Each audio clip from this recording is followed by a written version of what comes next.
Hey guys, welcome back to the channel. This is story about what if Jiraiya leaves with a 5-year-old Naruto for a long training journey. Part 1. Before I start, please do support for more amazing content and comments for part 2. Do consider to subscribe my channel and share my video to your friends and check out the description as well. Let's start the video. In the Hokage Tower, Erasure, what are you doing? Sarutobi inquired. Even though he was no longer the third Hokage, he still stopped by the office in times of danger or for a social call.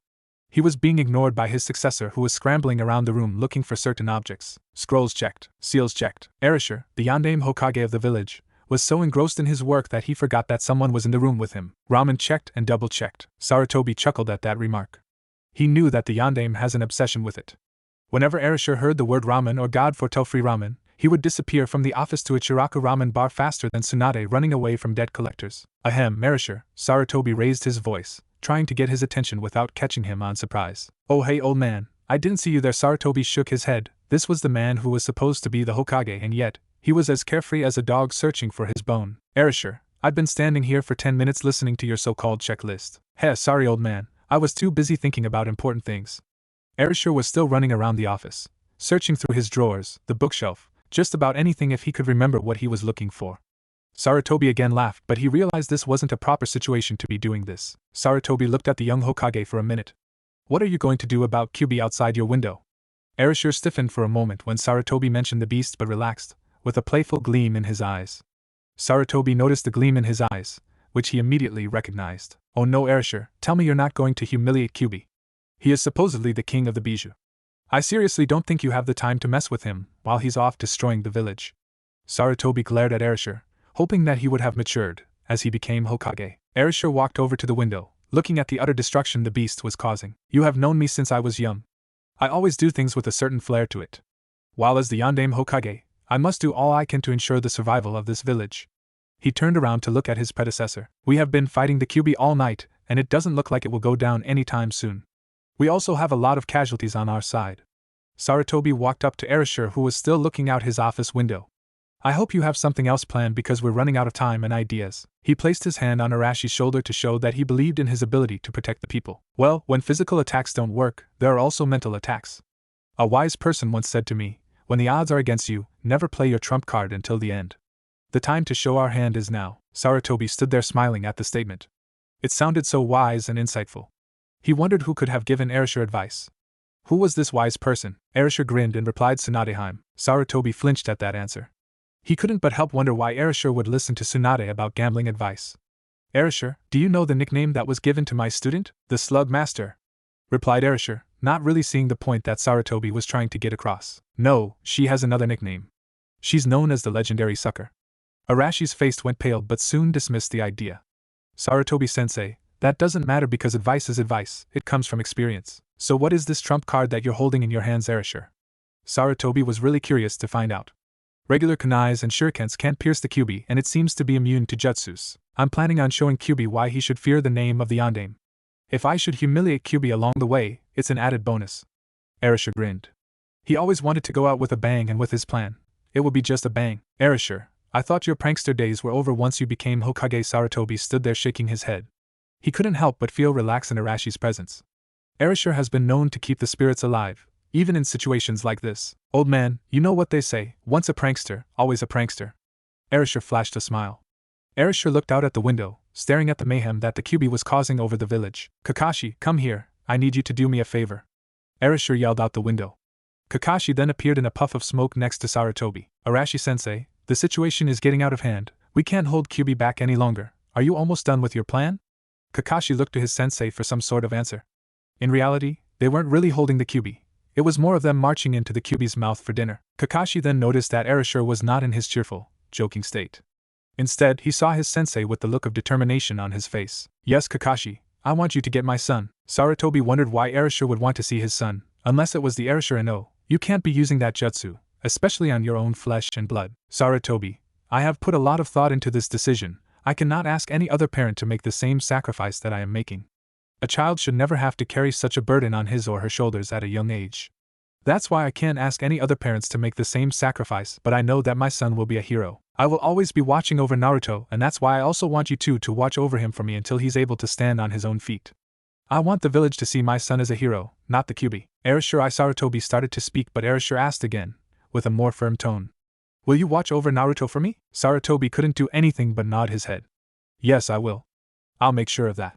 What about Jiraiya? Sarutobi wondered why his former student was not present during the time of a crisis. Erasure smiled as he thought of his sensei. Jiraiya's currently away from the village doing his so-called research, but he'll be back to look after my son. I've sent a message to Jiraiya before. Who seriously does not want the chance to train the son of the legendary Yondaime? Erasure laughed as he said that and looked over to Kakashi to see what his response was. Kakashi also nodded his head, not wanting his sensei to worry. Okay then, Kakashi, get Naruto and meet me at the battle. When I give the signal, hand me Naruto and get out as fast as you can. Is that clear? Kakashi didn't quite understand the plan but nodded his head and disappeared. Erasure took one last look at his friend, his father-like figure, and said goodbye.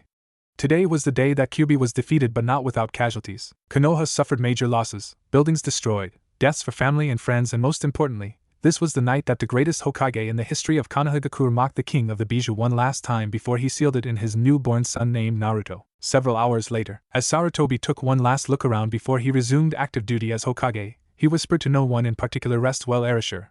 I'll watch over Naruto no matter what," and thus he continued walking through the village surveying the damage. It has been 5 years since that fateful night, the night where the mighty Kyuubi was sealed and the night the Yondaime Hokage fell.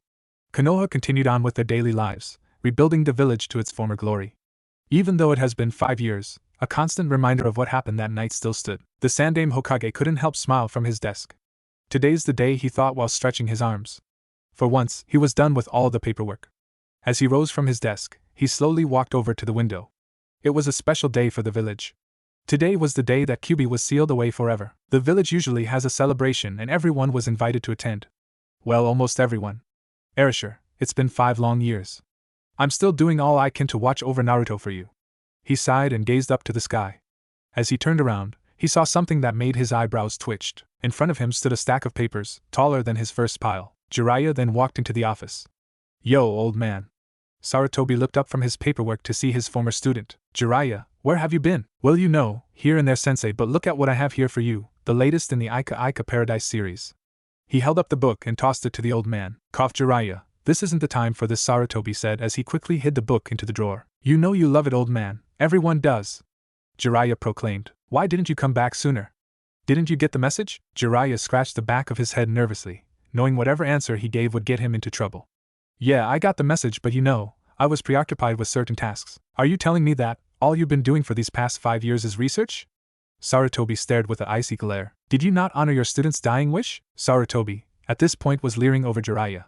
Jiraiya couldn't help but back away to the wall as he felt the killer intent leaking out from the Sandaime. Hey, Sarutobi-sensei, Jiraiya waving his hands trying to calm down the old man. I have a good reason for this, just let me explain. Sarutobi backed away, letting Jiraiya explain. This better be good or I'll have you charged with a capital offense for peeping at the women hot springs. What? You can't be serious. I bet you don't have any evidence, old man, Jiraiya said, having a smirk on his face. Sarutobi just pointed to the increasing papers on his desk. That was all from your little adventure today. Jiraiya mentally cursed himself for his luck. I should really consider a set of binoculars. I have been monitoring several activities and movements from this organization. They are currently seeking out the Bijus for some unknown purposes. Sarutobi sighed and said, I know, I've been reading your reports, but couldn't you have come back sooner? Before Jiraiya could answer, Kakashi busted into the room. Hokage-sama, the villagers are after Naruto again. It looks really bad this time. Sarutobi looked at Jiraiya and nodded. Okay, let's hurry. Kakashi, gather some umbu. We might need some help. The figures in the room disappeared into the night. 5-year-old Naruto was running, anywhere that was away from this place. Everywhere he went, the villagers were throwing hateful glares at him. Some even picked up stones and threw them at Naruto as he ran by. As far as Naruto knew, he was scared, more scared than usual. Why are they hurting me again? I didn't do anything to them, Naruto thought sadly. As Naruto ran, he wasn't paying attention to where he was going and turned right at a corner to bump into something hard. Sorry, sir, I wasn't paying attention to where I was going, Naruto said, not daring to look up to meet the man's face. Demon scum, I should. The man was interrupted by several chunin that appeared from the rooftop. Sir, did this demon attack you? Yes, he did. In fact, he assaulted me, the villager spat out. Naruto cringed as the chunin smirked. Well, if it isn't our lucky day. Demon scum, do you know that the punishment for attacking a Konoha citizen is punishable by death? Naruto's eyes widened as he heard the news. He started running away as fast as he could from them. Okay guys, it's time for a game of hide and seek, kunai style, said a chunin. All the chunins grabbed some kunais from their pouch and disappeared. Naruto continued running as fast as he can, but it wasn't fast enough. The chunins reappeared around Naruto, surrounding him with nowhere else to go. They brought the kunais down, slashing Naruto. On pure instinct, Naruto brought up his arms to block the incoming weapons, but it didn't help much.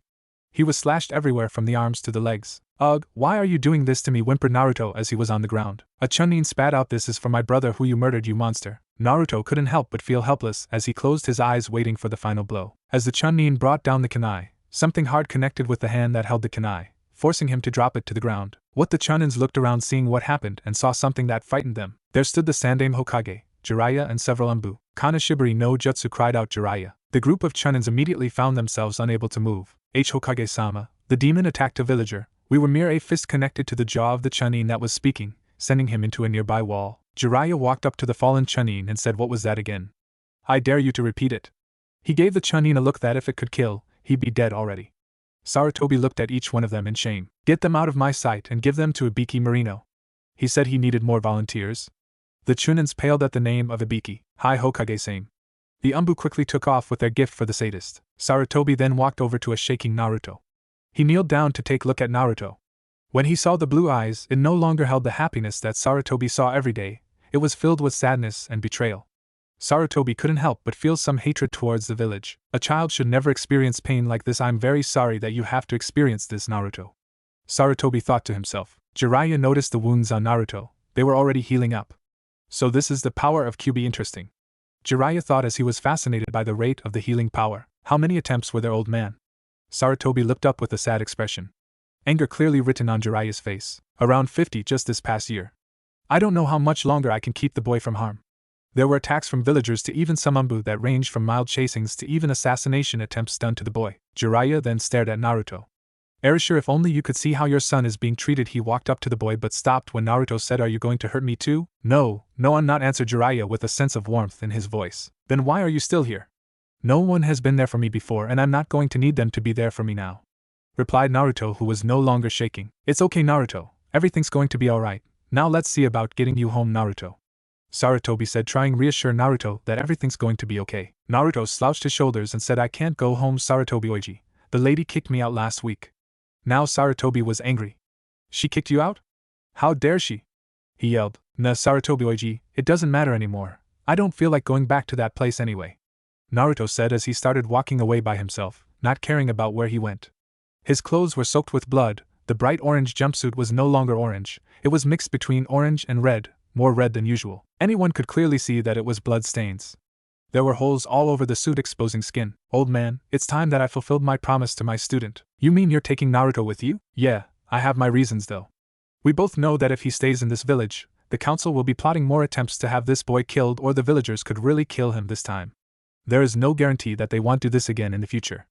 I won't sit back and let this happen," Jiraiya said without taking his eyes off the boy. "But if you take him outside the village, he'll be exposed to more danger. At least the chances of his survival is greater with me than with you.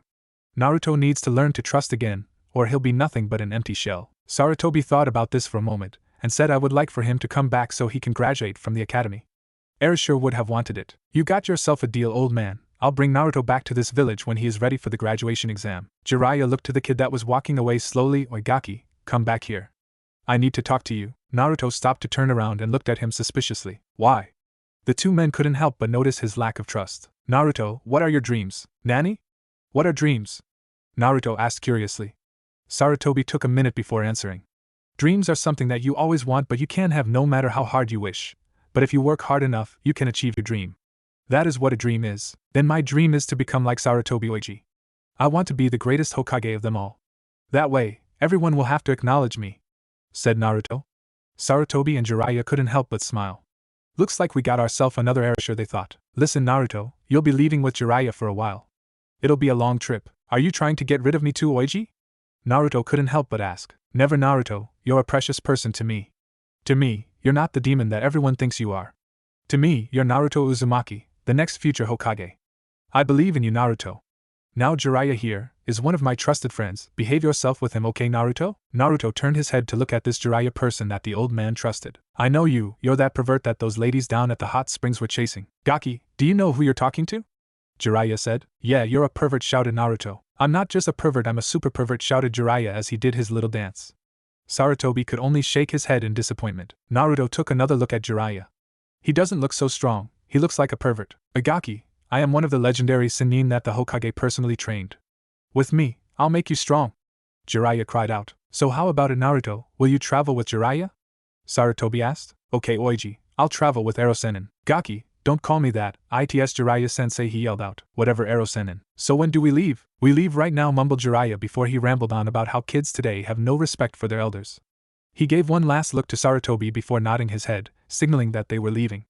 As they started walking away, Naruto turned around and shouted, Old man, when I come back, your title is as good as mine, and continued walking with Jiraiya. Interesting kid you have there, Erasure. He'll make us all proud one day. Sarutobi thought as he went back to the Hokage tower. It's been 3 days since the duo left the village. How much longer are we going to walk, Ero-sennin? Naruto whined. It feels like we walked for 10 days already. Stop whining, boy. This is a good training exercise for you. All of this walking will help you tone up your muscles and build up your stamina. Training? What training? It feels like we're just aimlessly wandering around. Naruto pointed out. Jiraiya couldn't believe the annoyance the boy was becoming. He was thinking if taking the boy with him was a mistake. Fine, Gaki. We'll set up camp here and then first thing tomorrow morning, we will commence with your training. Yada! Cried Naruto. He was tired of walking around all day, seeing nothing but trees and more trees. He quickly dropped his backpack to start unpacking and setting up camp. Jiraiya was looking around in all directions as if he was trying to remember something. Gaki, go gather some firewood. I'm going to take a look around the area. I don't want some missing neens showing up and attacking us. Ero-sennin, what are missing neens? Asked Naruto. He was still unpacking some scrolls from the backpack. Be careful with my scrolls, Gaki. Missing neens are ninjas that abandoned their village, Naruto. They are considered to be dangerous and to be killed on sight, so we have to be careful. Jiraiya left Naruto alone with that thought. Now where is it? I can't seem to find it. Oh, there it is. He had a lecherous grin on his face as he made his way to his destination. Time for some research. He took out his notepad and quickened his pace. Slave driver no good, Ero-sennin. I'll get him yet. Naruto thought as he was out hunting firewood. I wonder where he went anyway. Naruto closed his eyes for a moment. He concentrated on the sounds around him. He heard birds flapping their wings, leaves floating in the air, the calm breeze passing through the area, a waterfall. Wait, a waterfall. Naruto shook his head in disbelief but concentrated harder. Yeah, that's water all right. He heard the sounds of splashing water and decided to follow it, hoping it would lead him to Jiraiya. As Naruto got closer, he heard the gushing waterfall. Just watching the majestic water fall down like that amazed him. There was even a rainbow that appeared as the water dropped below. His eyes soon wandered away from the waterfall to his pervert of a sensei. Aha! I knew it, he was peeping. Damn, Ero-sennin. As Naruto was formulating a plan in the background, Jiraiya was completely oblivious to everything around him. His only attention was the beautiful scene in front of him. Oh yes, the GX300 telescope was definitely a wise investment. Jiraiya grinned as he continued with his research. Meanwhile, Naruto was currently tying some strings around a log. He couldn't help but grin as he imagined the scene play out in his head. 2 more knots and we're done. Naruto stepped back to admire his work and turned his head to see the pervert still peeping through his telescope. Yeah, still giggling. Naruto couldn't wait for this plan to be put into action. As Naruto snuck up against Jiraiya, he heard mild giggling sounds coming from Jiraiya. I feel kind of bad playing this trick on a defenseless person, but the pervert deserves it. He tied the rope lightly around Jiraiya and prayed that it would work. Well, here goes nothing, he thought as he began a mental countdown. He took a deep breath and shouted Ero-sennin into the man's ear. Jiraiya's concentration immediately shattered and jumped up, knocking over his telescope and tugging on the rope. He was now caught in a bad situation. He was between a cliff and Naruto, who was currently on the floor laughing. He searched his body to see if anything was missing, but as he looked up, he was greeted with a log that hit him straight on the chest. A girlish scream was all Naruto heard as Jiraiya flew down the cliff into the water. Later that night. You didn't have to hit me that hard, Ero-sennin, Naruto complained while rubbing his head that was sporting a lump. Shut up, Gaki. You not only ruined my research but you ruined my expensive telescope, cried Jiraiya, having fake tears. An idea popped into Jiraiya's head but he pushed it aside for later. Now go to sleep. We'll start training tomorrow. Naruto reluctantly went to sleep, mumbling about child abuse. It was early morning. Everything was quiet throughout the forest. If a person stood still, they could hear the screams of a boy yelling and the sounds of laughter echoing throughout the forest. Baka, Ero-sennin, Naruto grumbled as he was standing outside his tent. It was earlier this morning when Naruto was rudely awakened by a pail of cold water that Jiraiya dumped over his head. Still mad, Gaki? Jiraiya asked, still laughing. Enough already, Ero-sennin. Let's get training, Naruto said eagerly. Jiraiya stopped laughing and dried the tears from his eyes. Okay. First I need to ask you a few questions. Nani? For what, Baka? So I know where to start training you. Ah, I see. Naruto nodded his head in understanding with what Jiraiya explained. First, what do you know about chakra? Naruto thought for a second. Chakra is a mixture of energy within the body. I guess that a person would have to concentrate in order to draw out chakra. For a person of that age to grasp the basic meaning is incredible, Jiraiya thought. Naruto, where did you learn that from? I overheard some big kids talking about it before their parents. Well, you know, Naruto said with his head down. It's okay, Naruto, you did a good job explaining chakra to me. Now for a history lesson, what happened to the Kyuubi? Jiraiya knew that if he was to train the boy, he needed to know everything about the Kyuubi and understand it. The Kyuubi? Oh, the fox. He was killed by the Yondaime Hokage, Naruto said, looking excited. I see that the 3Rds law was still in effect, thought Jiraiya. Wrong, Naruto. Naruto looked at Jiraiya with a confused face. Have you ever wondered about yourself, Naruto? You heal a lot faster than most people. You probably have other abilities that even I'm not aware of. Naruto thought about this. Yeah, I do have some special skills. My senses are a lot sharper. I guess that's how I found you by that waterfall, and I think I do have a faster healing rate, but what does that have to do with anything? Jiraiya could only grit his teeth in annoyance. He was practically telling the boy that he had a demon inside him. What more of a hint does a person need before finally realizing? He slowly counted to 10 before continuing. Gaki, have you ever felt another presence inside of you? Yeah, sometimes when I get angry or feel alone. Okay, good. At least you understand some part of what I'm trying to say. Jiraiya took a deep breath before continuing. He was hesitating, deciding whether or not to tell him. He already knew the kid had it rough, but to have his world come crashing down was the pits. If he is anything like his old man, he'll just bounce right back up, Jiraiya thought. Naruto, the truth is the Kyuubi wasn't killed, he was sealed inside a newborn baby. That newborn baby was you, Naruto. He is sealed right here. Jiraiya patted his stomach as to point out to Naruto where the fox was sealed. Naruto's eyes widened. The news hit him like a rock. You mean I'm the Kyuubi? So that's the reason why everyone hates me. Tears started rolling down his cheeks. Ah damn, this is why I didn't want to tell him. What should I do now, Jiraiya thought. Naruto, I will say this once. You are not the Kyuubi and never will be. You are the jailer, and he is your prisoner. You are the person who will take the Hokage title from the old man. Don't you forget that. Naruto stood there, tears still flowing out, but he was shocked to see that there was another person besides the old man to actually acknowledge him. Since you know the truth, what will you do now? I want, Naruto said as he was wiping off the tears from his face. Jiraiya held up a hand to his ear. What's that? I can't hear you. Naruto took a breath before shouting, I am going to be the next Hokage Yarosenin. Jiraiya could only smile. Good Gaki, now let's get started on your training. In the morning, we work on your warm-up skills before we move into taijutsu training. In the afternoon, we break into ninjutsu. We won't be staying in the same area all the time, we will always be moving. We'll be in Takigakure by the end of the week. Do you understand me? Naruto could only shake his head in excitement. He wasn't paying attention to anything Jiraiya said and only heard up to ninjutsu. His mind started to wander off as Jiraiya continued on with his lecture. I'm going to be strong enough so everyone will acknowledge me. I won't have to be alone and helpless anymore. I swear upon myself that no matter what, I will succeed. Naruto said to himself. What are you still doing here, Gaki? I thought I told you to run around the forest 10 times. Nani?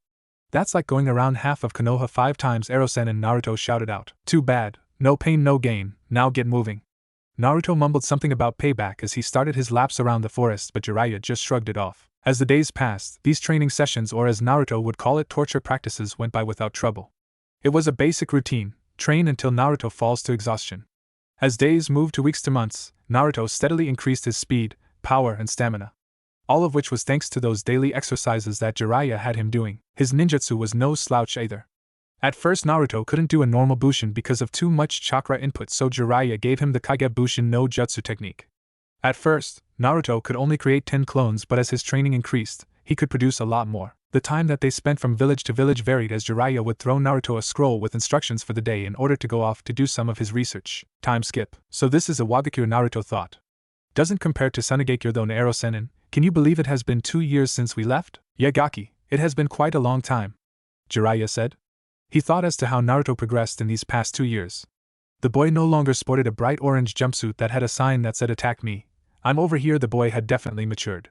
He was now wearing a black shirt over a netted one over it. His pants were now black with bandages wrapped around his right leg. Jiraiya wondered what to do next with the boy. Naruto, today you have the day off. Go do something kids your age would do. Have fun for once. Kids my age wouldn't be chased away from their village, Erosenin. Point taken, Naruto, but go out and try to have some fun. I'll try, Erosenin, but no guarantees. Naruto said. Naruto's been avoiding contact with people ever since they left Konoha to travel around. Jiraiya couldn't understand as to why the boy would act so antisocial to others and be himself when he is alone. It is a shame to see a mask on the face of that boy, Jiraiya thought. Only in time will he begin to realize that not everyone is so evil. Okay, go wander, Gaki. I have to collect some information. Like hell you do, Erosenin. Jiraiya smacked Naruto over his head. Respect Gaki, respect, didn't you learn anything? Naruto scowled as he walked off. No sense in wasting the day not training, he thought as he went to find a training place. As Naruto hopped over houses, he spotted a nice secluded spot away from the village where he can endanger it. The art was kind of nice as well. It was surrounded with bamboo trees and it produced a feeling of serenity. Okay, first off, Kagebushin no Jutsu. Several clones appeared as Naruto finished. Okay, I want 2 of you clones to practice the techniques on this scroll, the rest of you, let's rumble, Naruto said with a smile on his face. As Naruto started his training session, he failed to notice a pair of eyes watching his every move. For a kid, he's not half bad. I wonder how he does when he's ambushed. Without a sound, the figure blurred out of sight and reappeared in front of Naruto's clones, giving them a swift roundhouse kick to the side, knocking them out of existence. The figure stood up and looked at Naruto. Well, what do we have here? A little boy playing ninja? Naruto couldn't help but back away. He felt an intense amount of killer intent being released from the figure, and he couldn't shake off the image inside his mind telling himself that he was going to die. The figure was sporting a dark cloak that hid his features and wore a straw hat over his head. Who are you? Was the only question Naruto got out. Your executioner was the only response the figure gave before blurring out of Naruto's sight. Fast, Naruto thought. He caught a sound coming from his right and instantly put up his arm to guard. The hit connected with his arm, forcing Naruto back a couple of yards. Naruto then jumped back while throwing several kunais at the figure. As the mysterious figure proceeded to dodge, he merely caught each of those kunais with his hand. Naruto's eyes widened as he looked amazed while rubbing his right arm. He then heard a couple of shuriken coming from his left. He jumped over them only to find the figure suddenly above him. Shit, Naruto couldn't counter it in time, so he took a swift kick to the chest that sent him back to the ground. Okay, no more playing around, Naruto thought. If I can't see him, he won't be able to see me either. Naruto flashed through the hand seals and cried out Kirigaku no Jutsu. As mist began spreading all over, Naruto did the seals for Kagebushin and 5 clones appeared besides him. The kid lacks strength but makes up for it with his ingenuity, the figure thought while observing from the tree. Naruto was standing at the center of the mist, looking around. He won't be able to find me if he's just going to stand there all day. The figure turned sideways to be greeted by Naruto's fist as it connected. Poof, shit, Kawarmi, Naruto thought. He spotted him standing in the center of the area and saw the heel seals being produced, but Naruto couldn't figure out what jutsu he was doing. Futon de Tapa, the figure cried out. The area was engulfed by raging winds, clearing the mist out from the area. Now, Naruto mentally said as the clones rushed to engage him. 2 clones jumped in from the front to punch him, but the man sidestepped them and chopping them in the back, making them disappear, only to meet 2 other clones rushing in to kick him. As the man raised his arms to catch their legs, hands shot up from the ground and grabbed his ankles. Shit, the man's eyes widened. He had not foreseen this attack coming. Doton Shinju Zanshu no Jutsu success, smirked Naruto as he jumped up from the ground. The man only smirked before vanishing out of existence. Bushin? Naruto thought. He signaled the rest of his clones to come back and form a circle formation. Where is he? Naruto thought as he tried looking through the area. I'm right here, a voice said from inside the formation. Before Naruto could turn around, he felt a sharp pain in his back as he was kicked hard. His clones disappeared as Naruto landed on the ground. Naruto couldn't get up and felt helpless as the man approached with a katana out. Damn it, I swore to myself that I won't be weak, I can't die now. As Naruto struggled to get up, red chakra started leaking out, engulfing Naruto. Bruise marks started healing as Naruto stood up. The man stood there shocked. Oh crap, he thought as he saw the chakra flaring around Naruto. His eyes changed from a blue sense to red slits. Naruto was leaking out killer intent that froze the man in place. For the first time in his life, he was actually scared of death. Enough, Naruto, a voice said. Naruto looked around and found the source of that voice. Ero-sennin, growled Naruto. Jiraiya appeared in front of Naruto, hoping to calm him down.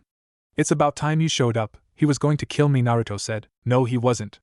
This man here is called Jensai Kawakami, and ranked a class missing nin, specializes in taijutsu and kenjutsu. Nice to meet you, Naruto-san, Jensai said while bowing to Naruto.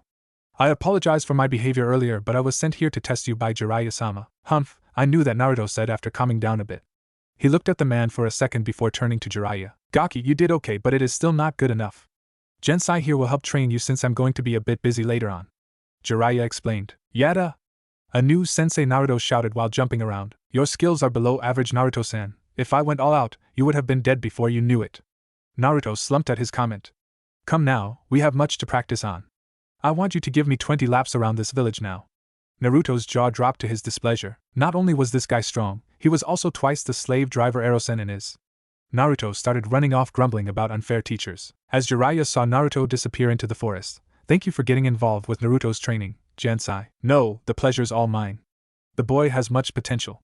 It shall be an honor to help him sharpen his skills. As Naruto was coming back from his first lap, Jiraiya took out a box and called Naruto to come over. Here Naruto, I got you a gift. Naruto looked at him strangely. It's not going to explode in my face, right, Erosenin? No, Baka, it's an early birthday present. Birthday present? Naruto asked excitedly. Yes, Baka. Now open it.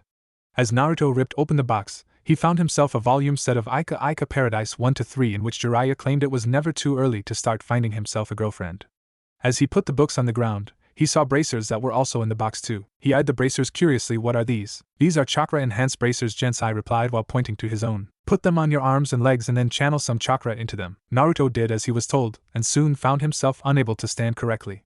He swayed back and forth for a second before falling on all fours. Naruto, your weight is now about 40 pounds heavier. As you progress through your training, we'll increase those weights as I see fit. Naruto could only stare at the crazy man. Trust me, it'll help in the long run, Jiraiya replied. Naruto tried standing up but found that difficult. Okay, now since you're getting used to the weights, continue on with your running, Jensenai said. As Naruto ran off into the forest, Jiraiya couldn't help but feel proud of that boy. Are you going to train him in your style, Jensenai? We'll soon see, Jiraiya-sama. We'll soon see. 2 months later. Naruto, your stance is still sloppy. Jensenai pointed out as he landed another hit on Naruto. The force of the thrust pushed Naruto back. Jensenai stood his ground holding his hands out, palms up, daring Naruto to continue. As Naruto got back up, he threw an upward kick to his sensei's face, but Jensenai merely sidestepped. Naruto saw an opening and twisted in midair, turned his missed kick around to throw a straightforward punch to his face. Jensenai smirked as he grabbed the wrist and threw him to the ground. You know how to fight 3 men, but I can teach you how to fight 300. Naruto got back up and vanished in front of Jensenai. He reappeared beside his sensei and threw a couple of enhanced punches towards Jensenai's face.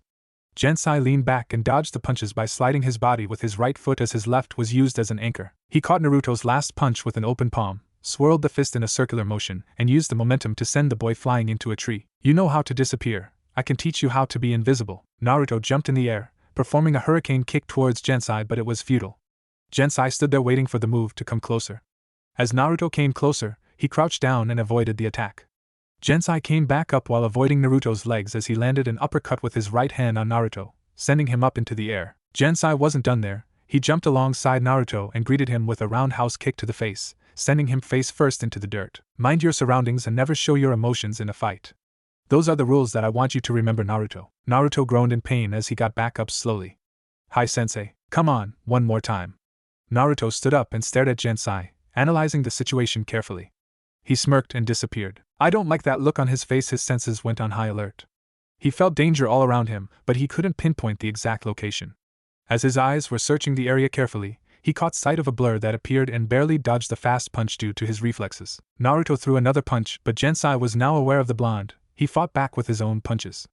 Left, right, kick, wait. Something is wrong with this picture. I'm not connecting my punches. Jensenai suddenly realized the situation when he saw Naruto fighting back quite fluently, and he had some difficulty defending. He was deep into observation that he missed a kick that got past his defenses and connected with his jaw, sending him back. You let your guard down, sensei. Naruto looked at his sensei with a smile on his face. Expect the unexpected, Jensenai replied, chuckling.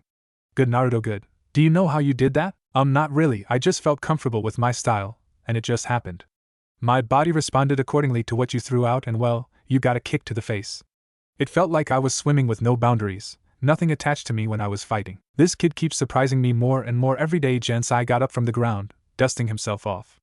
Naruto, what you did now was combine what I taught you over these past couple of months into your own style. Those are the final steps of becoming a great taijutsu fighter. Really? Yada! Naruto jumped around the field shouting out challenges to everyone. Jensenai winced at his student's action and hit him on the head. Ita, whined Naruto. Baka, here I thought you matured and then you go and do this. He glared at Naruto. Like I said before you interrupted me, you still need to sharpen your skills because you're still far from being great. Even I can still beat you if I went all out. Then let's continue so I can become even better, sensei, smirked Naruto. Or are you afraid I'll beat you? HRMP, arrogant Gaki. As you always say, let's rumble. The two figures blurred out of sight and continued with their sparring session. Jiraiya looked amused as he watched from the trees. He's going to be a great ninja one day, but will he ready what the future holds? He walked away thinking about the boy. It's that time of day again, where the ladies come out and play. Jiraiya sported a lecherous grin on his face as he ran off to the town's hot springs. 3 hours later. Just one more time Naruto tried to pull himself up from the ground unsuccessfully. He was lying flat on his back, too tired to get up. The clouds look nice today. He gazed lazily up in the sky. No, I gotta get up. Naruto unwillingly got up and stared at the wooden log. He was already tired from his spar with Jensenai-sensei, and those routine exercises. He was supposed to be back at the village an hour ago, but he wanted to finish his own exercises. Naruto channeled some chakra into his legs and dashed up a tree, leaping off at the peak into the sky. He saw the beautiful scenery and analyzed his current position from the village to find out that he was about 15 kilometers away. As he was falling back to the ground, he created a clone that grabbed his hand and threw himself towards the log. With a well-placed kick, Naruto sent the log flying in the air and did some hand seals katan, Karyu Enden. Red-hot fire came out of his mouth, burning the log into nothing more but black ashes. Naruto dropped flat on his back after the attack, watching the ashes just being carried away by the wind. He found it hard to stay conscious after. Crap, I think I might have overdone it before passing out. TCH, troublesome kid, a mysterious voice said. It was early morning that Naruto woke up from a piercing scream. He pulled out a kunai and fell into a defensive stance. He looked around some more, analyzing the situation. Where am I? Memories from last night appeared in Naruto's head as he recalled what happened after his training session. Oh, that's right, I passed out. He then caught the scent of blood in the air. It was strong and fresh.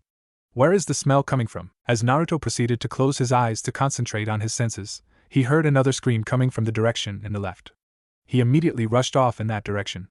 When he got there, the sight in front of him made his blood turn cold, and his eyes widen. There were 5 bandits surrounding a group of people. He recognized the group as the mayor and his family from the nearby village that he was residing in. He had stopped by on several occasions, and took a liking to the family. Naruto's world crumbled as he saw the bloody mess that lay before him. Yamato Takaru, the mayor, was dead. He had several wounds all over his body and a huge gash across his chest. The wife and mother, Shizuka Takaru, was weeping over her fallen husband but was currently hiding her children behind her, trying to protect them from the same fate that has befallen for her husband. As the remaining bandits approached the family, swords drawn and a nasty grin written all over their faces came closer to her. As the man standing over Shizuka raised his blade over his head and was about to bring it down to strike, Naruto shunshin from his spot and reappeared in front of the bandit as he brought the blade down. The bandit's eyes expanded as he saw his blade stopped by a mere boy who looks no older than 7. Naruto held the blade firmly in his hand, blood leaking out from the wound that the sword created. As the family opened their eyes, they saw somebody familiar standing before them. Naruto-kun, Naruto Nizan. Naruto turned his head and gave them a smile. It's going to be okay now, I'll protect you. He turned his head back and glared at the bandit that stood before him. A hero, eh? I hate hero types. He pulled the sword out and Naruto winced in pain as he felt the blade leave his hand. You touch them and I'll kill you, Naruto said coldly. The remaining bandits laughed, but the one in front of him only smirked. You got guts, kid, talking to the leader like that. Unfortunately for you, you messed with the wrong person. Kill them now, team, growled Naruto. He analyzed the situation carefully. He was surrounded by 5 bandits who has weapons out.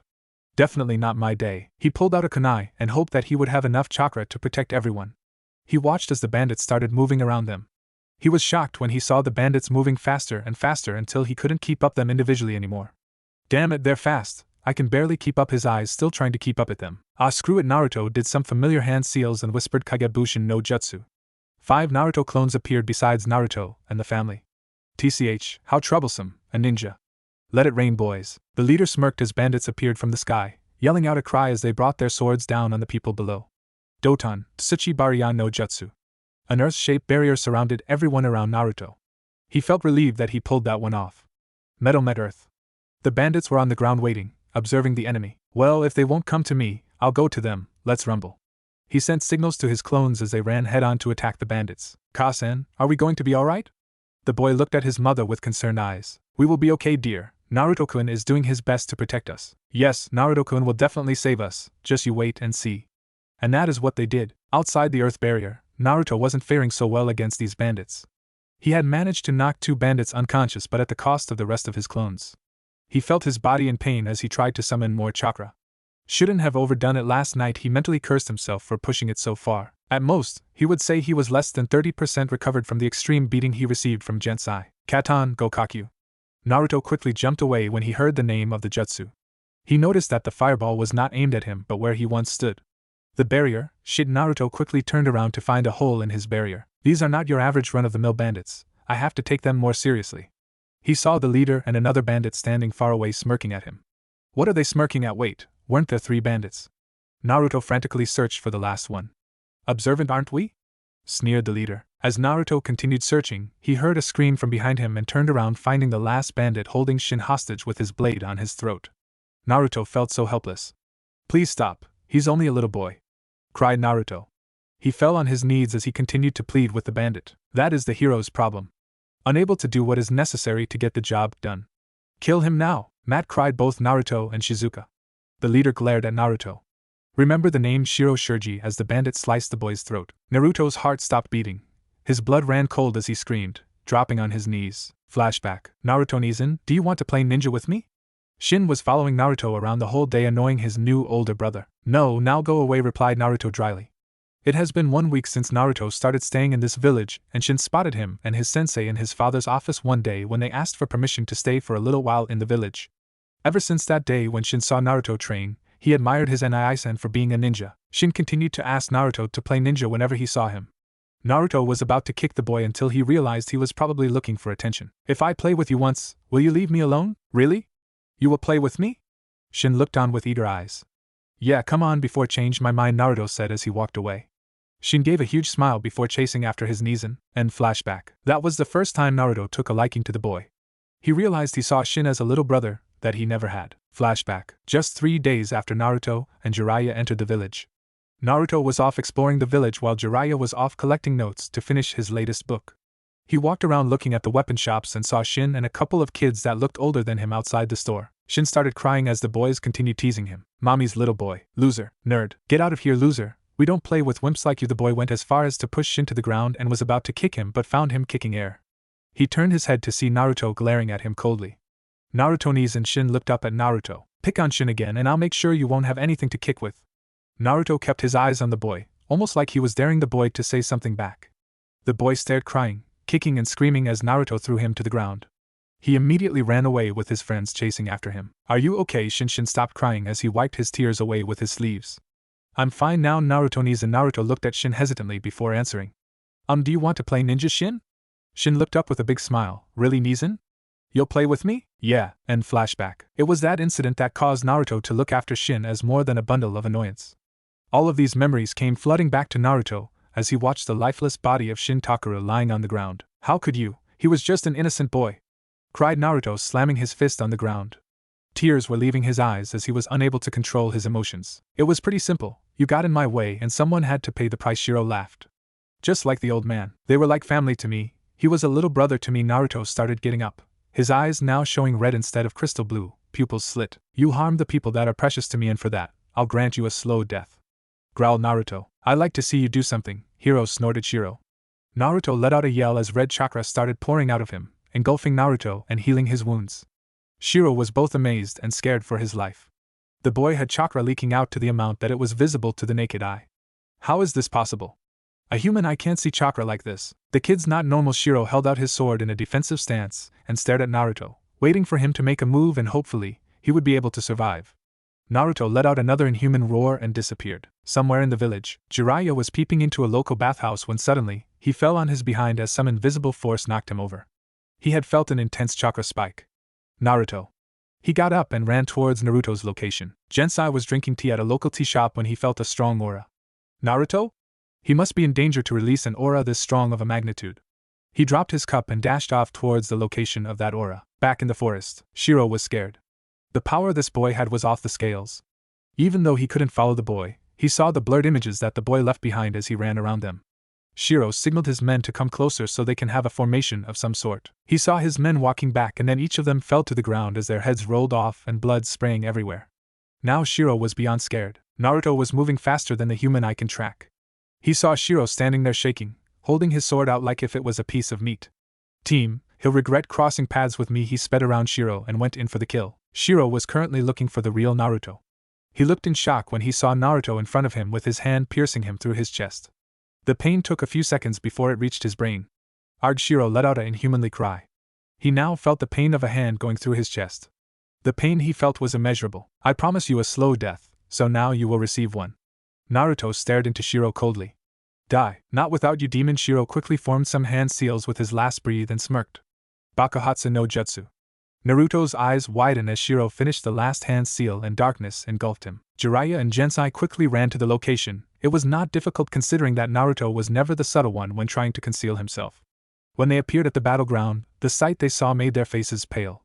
There were dead bodies all over the place and some survivors. Jiraiya was searching for Naruto when he spotted a crater just a few meters away from everything else. As Naruto regained consciousness, he opened his eyes slowly.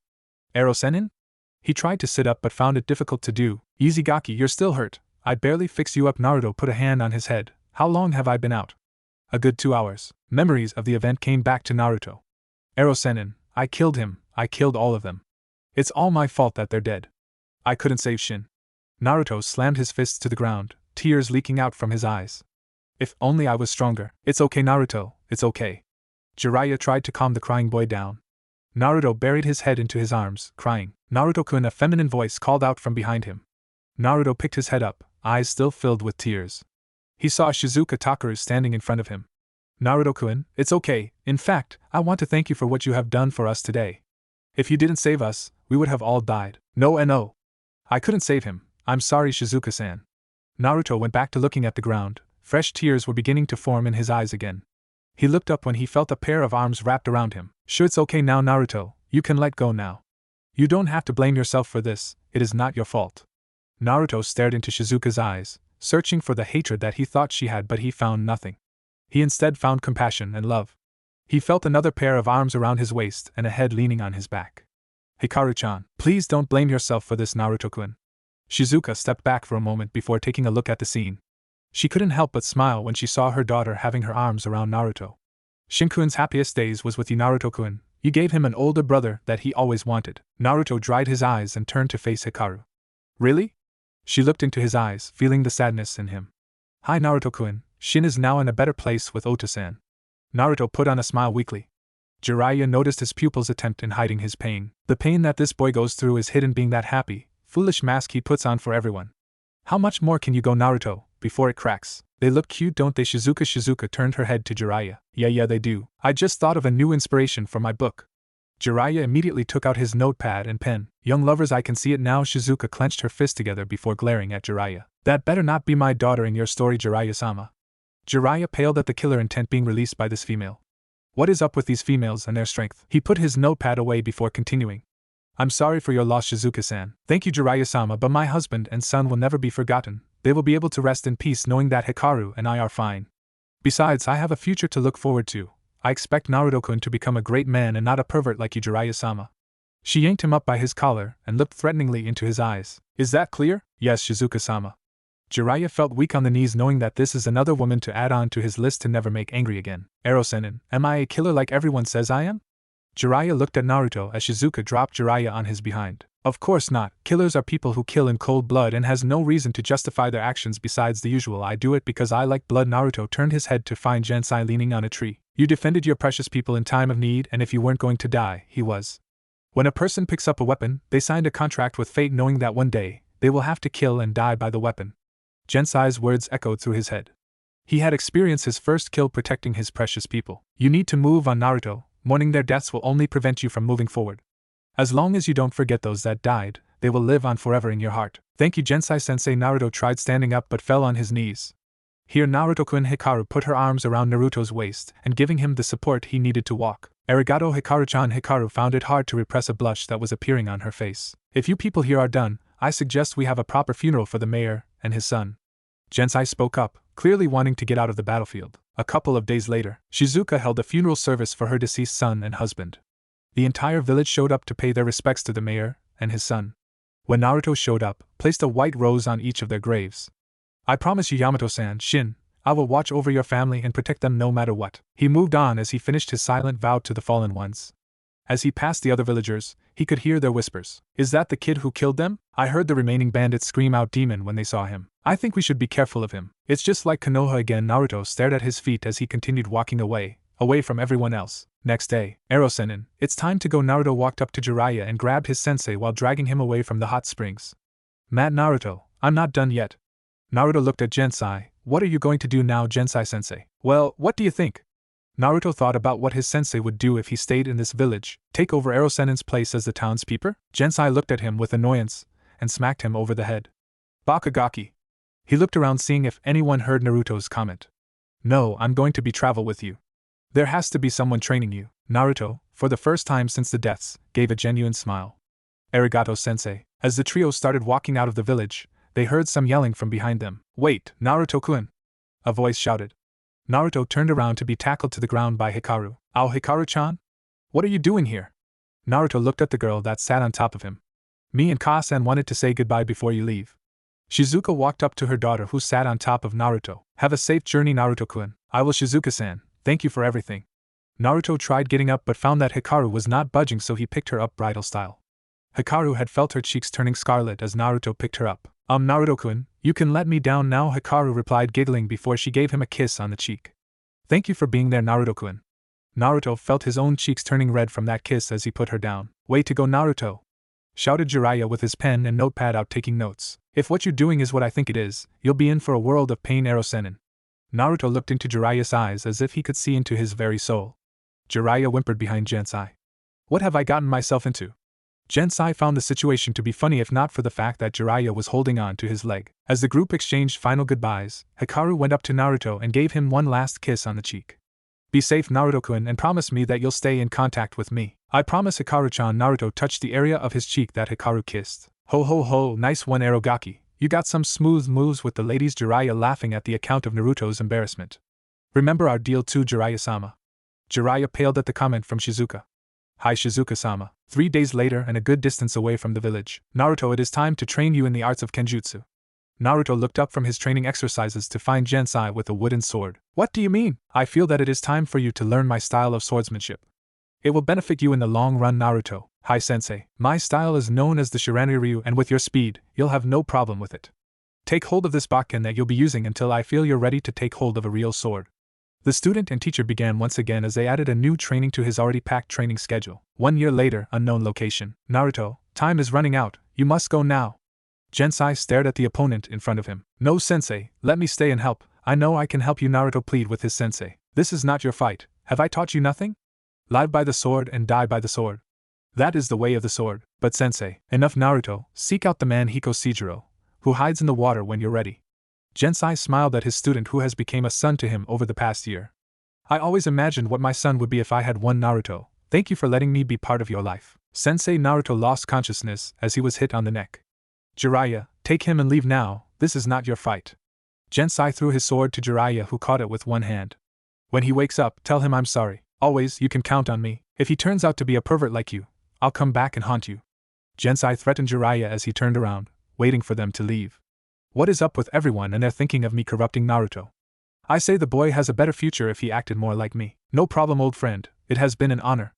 Jiraiya picked up Naruto along with the sword before taking off. He took one last look as the man who was feared as a demon, the killer of 1,000 people. A couple of hours later, Naruto woke up, feeling sore as the pain shot up from his neck to his head. His hands went to massage his neck. I see you're awake, Naruto. A familiar voice said. Naruto recognized the voice without turning around. He's gone, isn't he, Ero-sennin? Jiraiya detected a hint of sadness in his voice. Yes, but he won't be forgotten. Naruto stared straight into the sky, the vast darkness that it held. Hope you're doing well, old man. Naruto got up slowly, turning to look at Jiraiya. Where are we going next, Ero-sennin? The boy's eyes showed nothing but emptiness. Here, Naruto. Jiraiya handed Naruto a sword. He wanted you to have this. Naruto held the sword with shaking hands. This is your last gift to me, Jensenai-sensei. I won't let it go to waste.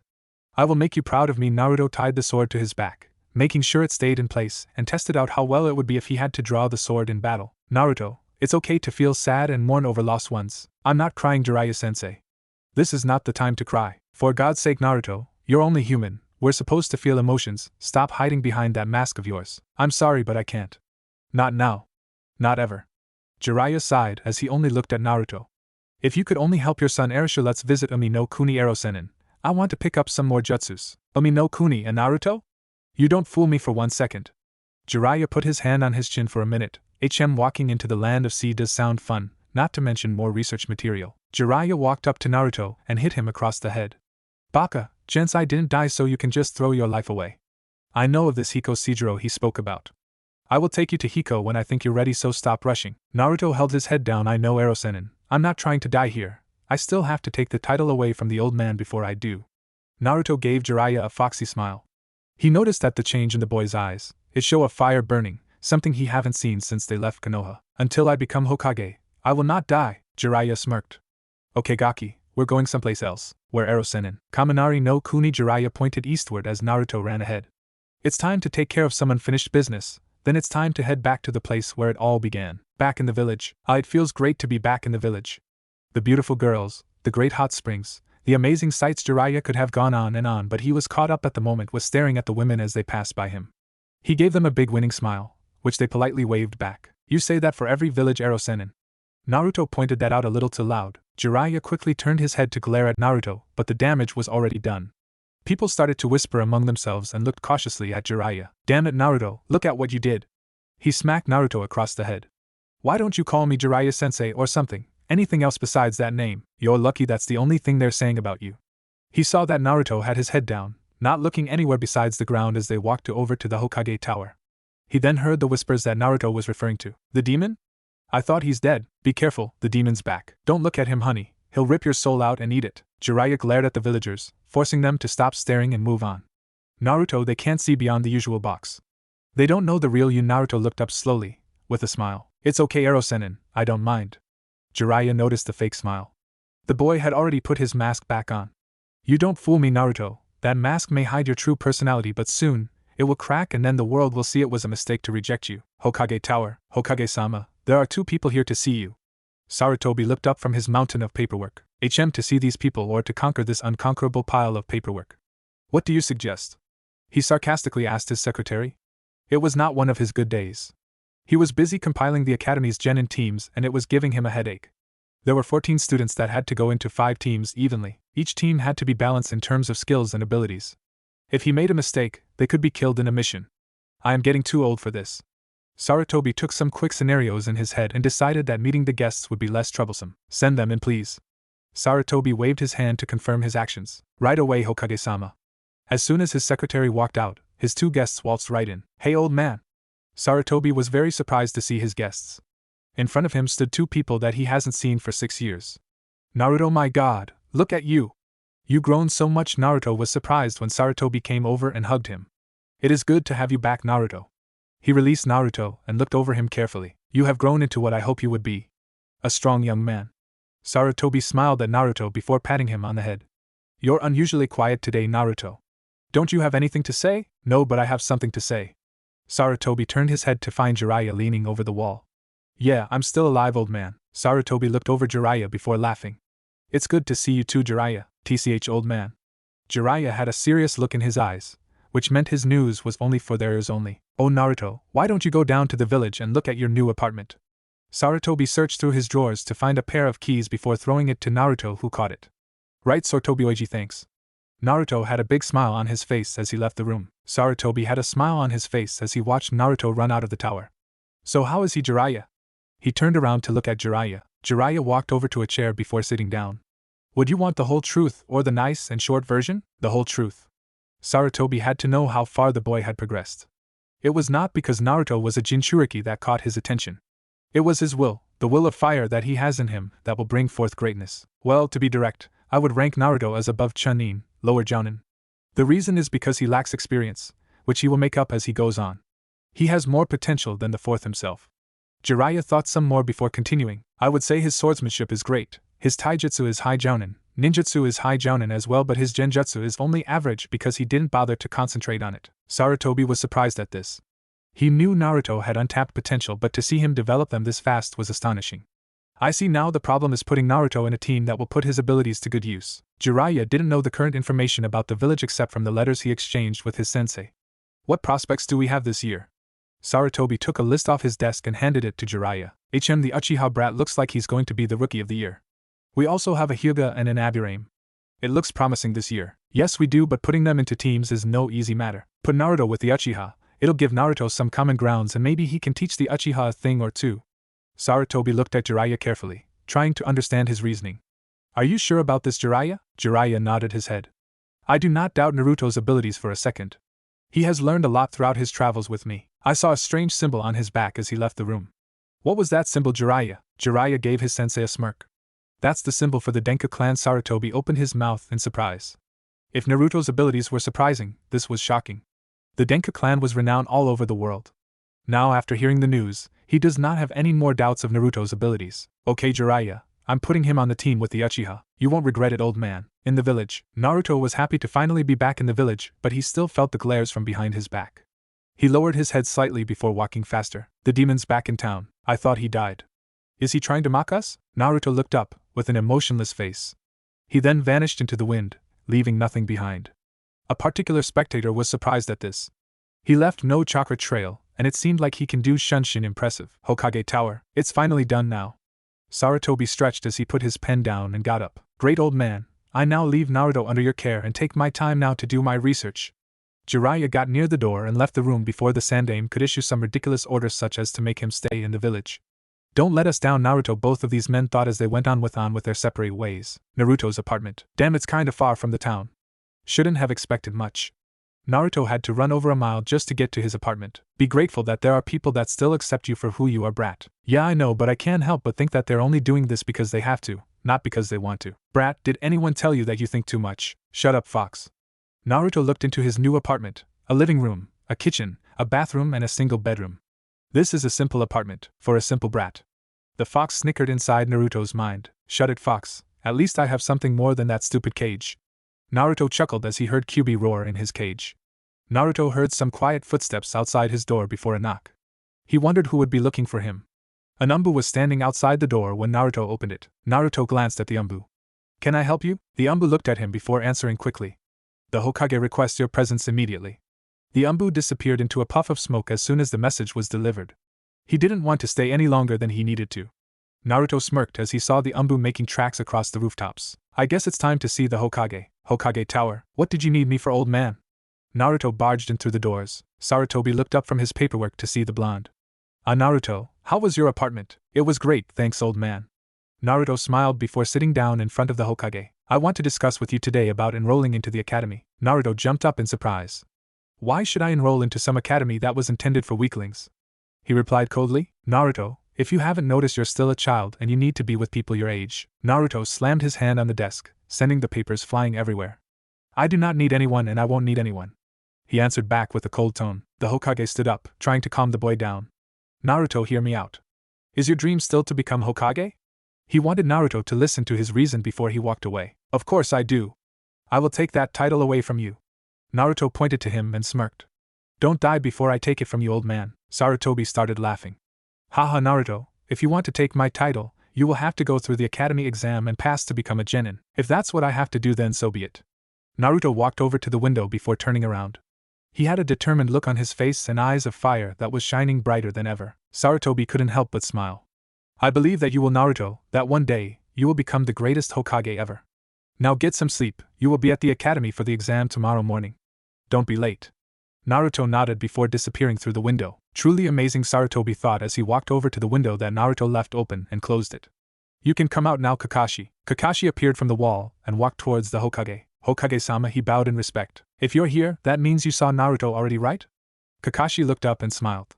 Yes, he's grown a lot, and from his earlier entrance, I would say he's improved a lot. I won't say much, but just stay on your toes. He'll give you a run for your money.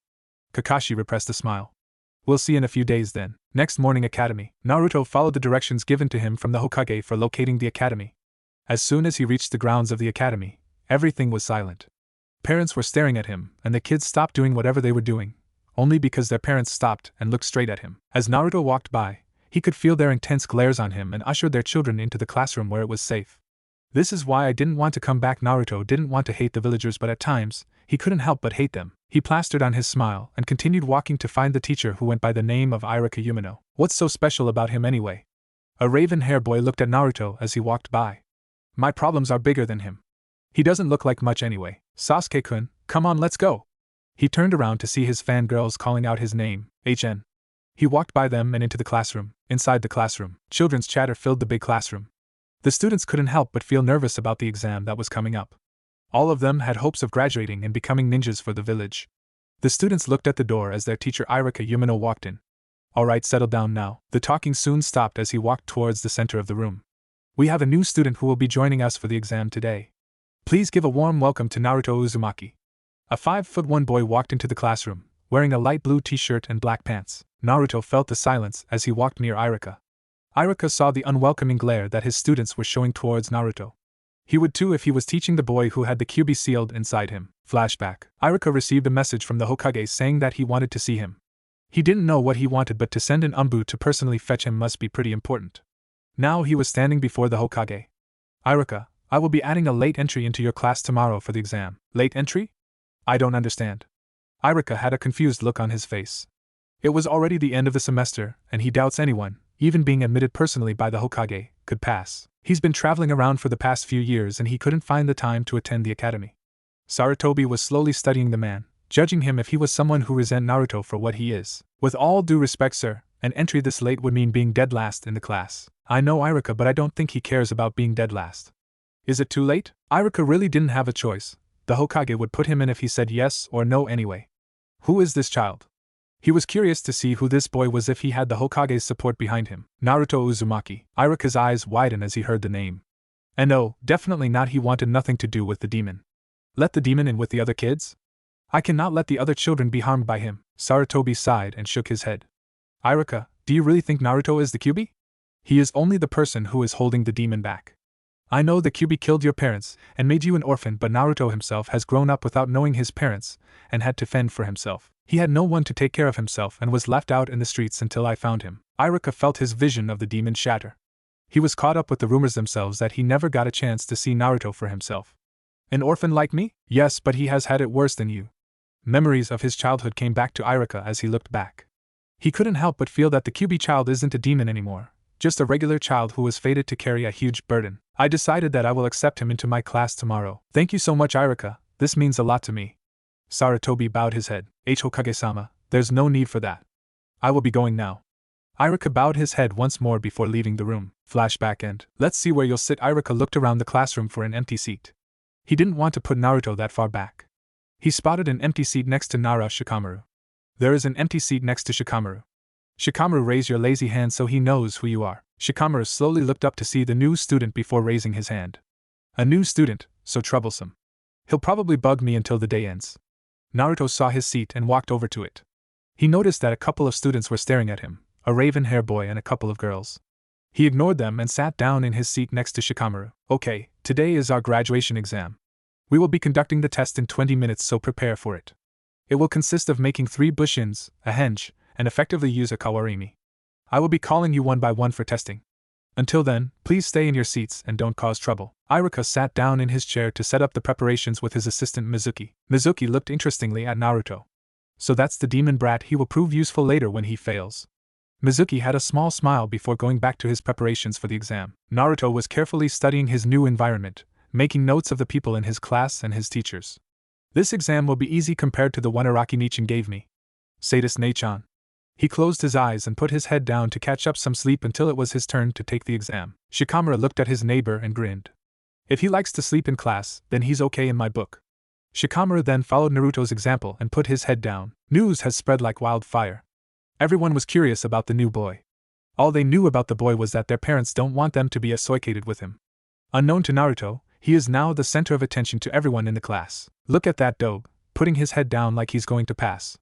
Sasuke was looking at Naruto. He couldn't help but notice something familiar about Naruto, but he can't put his finger on it. Hey Sakura, look at the new kid, Naruto. He can't compare to my Sasuke-kun. Sakura Haruno was one of the smartest kids in the class, next to her friend Ino Yamanaka. They were the smartest kunoichi in the class. Your Sasuke-kun? He's mine. The girls argued back and forth between themselves on who their Sasuke-kun liked. Naruto looked up and glared at the girls. Sakura and Ino felt an intense glare from behind, instantly shutting up and turning around to see who was staring at them. When they turned around, Naruto had already put his head down and went back to sleep, but unfortunately for Sasuke, who was looking at Naruto, turned his head a second too early and caught the eyes of Sakura and Ino, who shrieked when they saw it was their Sasuke-kun that looked at them. Irika stood up after he finished the preparations. Okay, quiet down. It is time to begin your exams. When I call your name, please step up and perform your objectives. He had hoped that all of his students passed. Aburaim Shino, please come up and perform 3 bushins, a henge of a teacher, and use kawarimi effectively. Shino walked up slowly and nodded. He performed the hand seals and did 3 bushins, transformed into a perfect Irika and switched himself with one of his clones.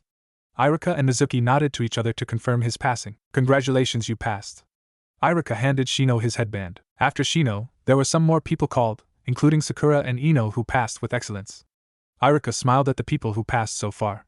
He felt happy that he had something to do with their future careers as ninjas. Uchiha Sasuke walked down to the front with a determined look. Naruto picked his head up slightly to look at the Uchiha. He saw him perform 5 bushins and turn both of them into Irika and Mizuki. He then correctly used Kawamori with 2 students. Iruka gave him a big smile and said congratulations. Sasuke turned around and smirked to Naruto. Naruto rolled his eyes and poked Shikamaru. Hey Nara-san, who is that kid? Shikamaru picked his head up and looked at Sasuke. That's Uchiha Sasuke, the last of the Uchiha clan. They were all murdered one night, and he is the last one left.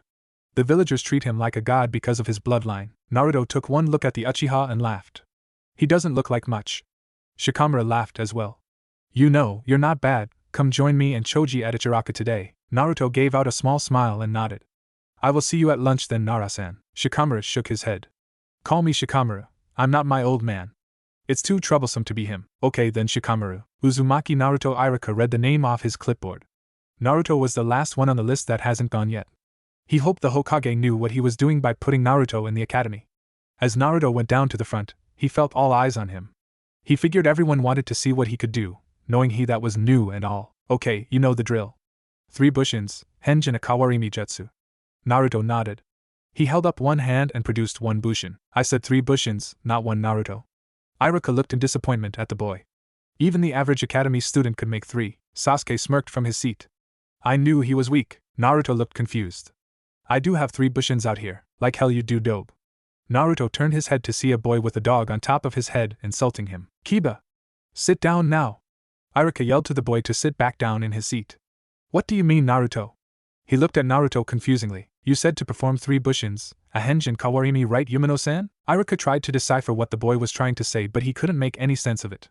If you can't produce 3 bushins, I'm afraid you fail Naruto. Naruto sighed before shaking his head. Look at the chair you're sitting on and the desk you're writing on sensei. Iruka jumped up and inspected his chair and desk. Naruto smiled before releasing the henge. The chair and desk turned into clones of Naruto. Iruka and Mizuki jumped back in surprise. Iruka looked at the clones more closely. These aren't bushins, they're solid clones. He didn't even use any excess chakra when creating them. When did Naruto switch them and how did he do it? Iruka smiled before nodding with Mizuki. Congratulations Naruto, you passed with flying colors. The rest of the class was quiet. They were all shocked with his demonstration. Sensei, how did he do that? It's a trick, right? Sakura replayed the scene in her mind, trying to understand it. Iruka looked at Naruto who only shook his head. Sakura, what Naruto did was similar to a trick but it was how he did it that made him pass. Sakura felt relieved now. She knew her Sasuke-kun was the strongest. Sasuke was also feeling relieved. I knew he was weak. Why did I get anxious when he performed it? I think he's hiding something. Iruka looked over his list one more time before standing up. Well, it looks like everyone in this classroom has passed the exam. Everyone here is now dismissed but come back in 1 hour so we can assign you to teams. He was truly happy that every one of his students passed the exam. Some of them truly have bright futures, just like Naruto Uzumaki. The children ran outside happily, as their parents were outside greeting them. Iruka noticed that Naruto was the last one to leave. He couldn't help but feel pity for the boy. Naruto walked out of the room slowly. He had nowhere to go nor did he have anyone to share his news with. His Neichan wasn't here and Erosenin was probably off doing research. He saw the rest of the children holding up their headbands for their parents to see. He missed the comfort of having a real family. Hey Fox, did you ever have a family? Family? I am the strongest of all the Biju brat. Now go away before I eat you. Naruto chuckled at the fox. He knew talking to the fox could take his mind off matters, even if it was for a second. He then remembered his lunch with Shikamaru and his friend Choji at Ichiraka today. Back at the academy, the boys made their way back to the academy. Naruto had found Choji to be quite the eater. He was also strong and considerate given his body size. They instantly became friends over several bowls of ramen. Choji at first was happy to find a new eating buddy with and anyone that could eat as much as him wasn't that bad at all. Shikamaru looked at the bowls that those two consumed. They were stacked as high as the Hokage's paperwork. He thought it was too troublesome to even eat anymore after watching those two eat. As they made their way towards their seats, they saw Iruka walking back into the classroom. Hey Naruto, how come I never saw you in this village before? Naruto hesitated before answering. He didn't want to give himself away. Naruto looked at Choji before answering. I was raised both in and out of this village for a while. I have been traveling everywhere since I was young. Choji grinned at Naruto. That is so cool, you must have eaten different varieties of local cuisine. Naruto nodded his head. Yup, food from different countries tastes different but they're all good. Alright. Settle down. The boys looked at each other and shrugged as they sat down. I will now call out the team members and their sensei. Please remember it because I won't repeat it. The class waited in anticipation to see which team they would be put on. Team 10 will be Naro Shikamaru. Shikamaru picked his head up to listen for the rest of his team. Akimichi Choji gave his best friend a smile and received a nod in return from Shikamaru. And Yamanaka Ino. Your sensei will be Sarutobi Asuma. What? I'm paired up with them? Ino ranted on about how useless her teammates were before Irika told her to be quiet and sit down. Shikamaru looked at Ino before putting his head back down. How troublesome. Unfortunately for him, Ino heard it. What did you say? She threw her book at Shikamaru and hit him on the head. Choji snickered at the scene. Ino! Please refrain yourself or I will do it for you. Ino bowed her head in apology towards her sensei. Teammate will be Hinata Hyuga, Kiba Inuzuka, and Shino Aburame, and your sensei will be Yuhi Kurinai. Irika paused for a moment before continuing. Team 7 will be Uchiha Sasuke, Haruno Sakura, and Sakura jumped up from her seat. Take that, Ino pig. She stuck her tongue at Ino. Sit down, Sakura. Irika yelled from the front. Uzumaki Naruto. Your sensei will be Heike Kakashi. Sasuke smiled at the news. He was glad the new kid was on his team. Now he could see who was the stronger one.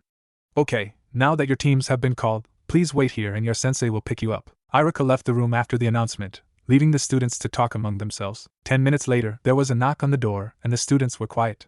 Is Team 10 here? I'm Asuma Sarutobi. Naruto looked up to see a tall man. He wondered what the relationship between him and the old man was. After Team 10 left, a red-haired woman entered the room. Is teammate here? I'm Kurinai Yuhi. Pretty soon, all the teams were picked up, leaving Team 7 alone in the classroom.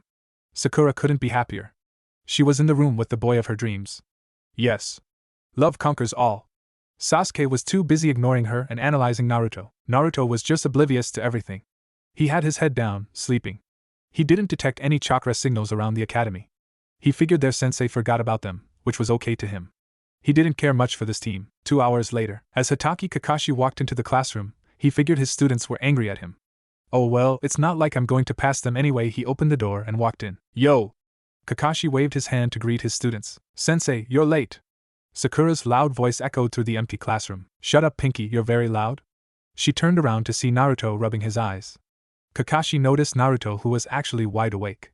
So he noticed my chakra signature. Interesting kid. He saw Sasuke sitting in his seat glaring at him. You see, there was this chicken that had trouble crossing the road and I had to help her. Liar, Sakura screamed at him once again. Anyway, my first impression of you three is you bore me. Meet me on the rooftop. He disappeared into smoke, leaving Team 7 to walk up the stairs. Sasuke and Sakura immediately ran up the stairs, not caring where Naruto was. Naruto smiled. Such caring teammates. I feel the love. He slowly walked up the stairs to the roof to meet their late sensei. Kakashi watched as 2 of his 3 students made it up the stairs, out of breath and tired. Where's Naruto? He looked behind them to see the blonde boy walking up slowly, taking his time. Kakashi smiled under his mask.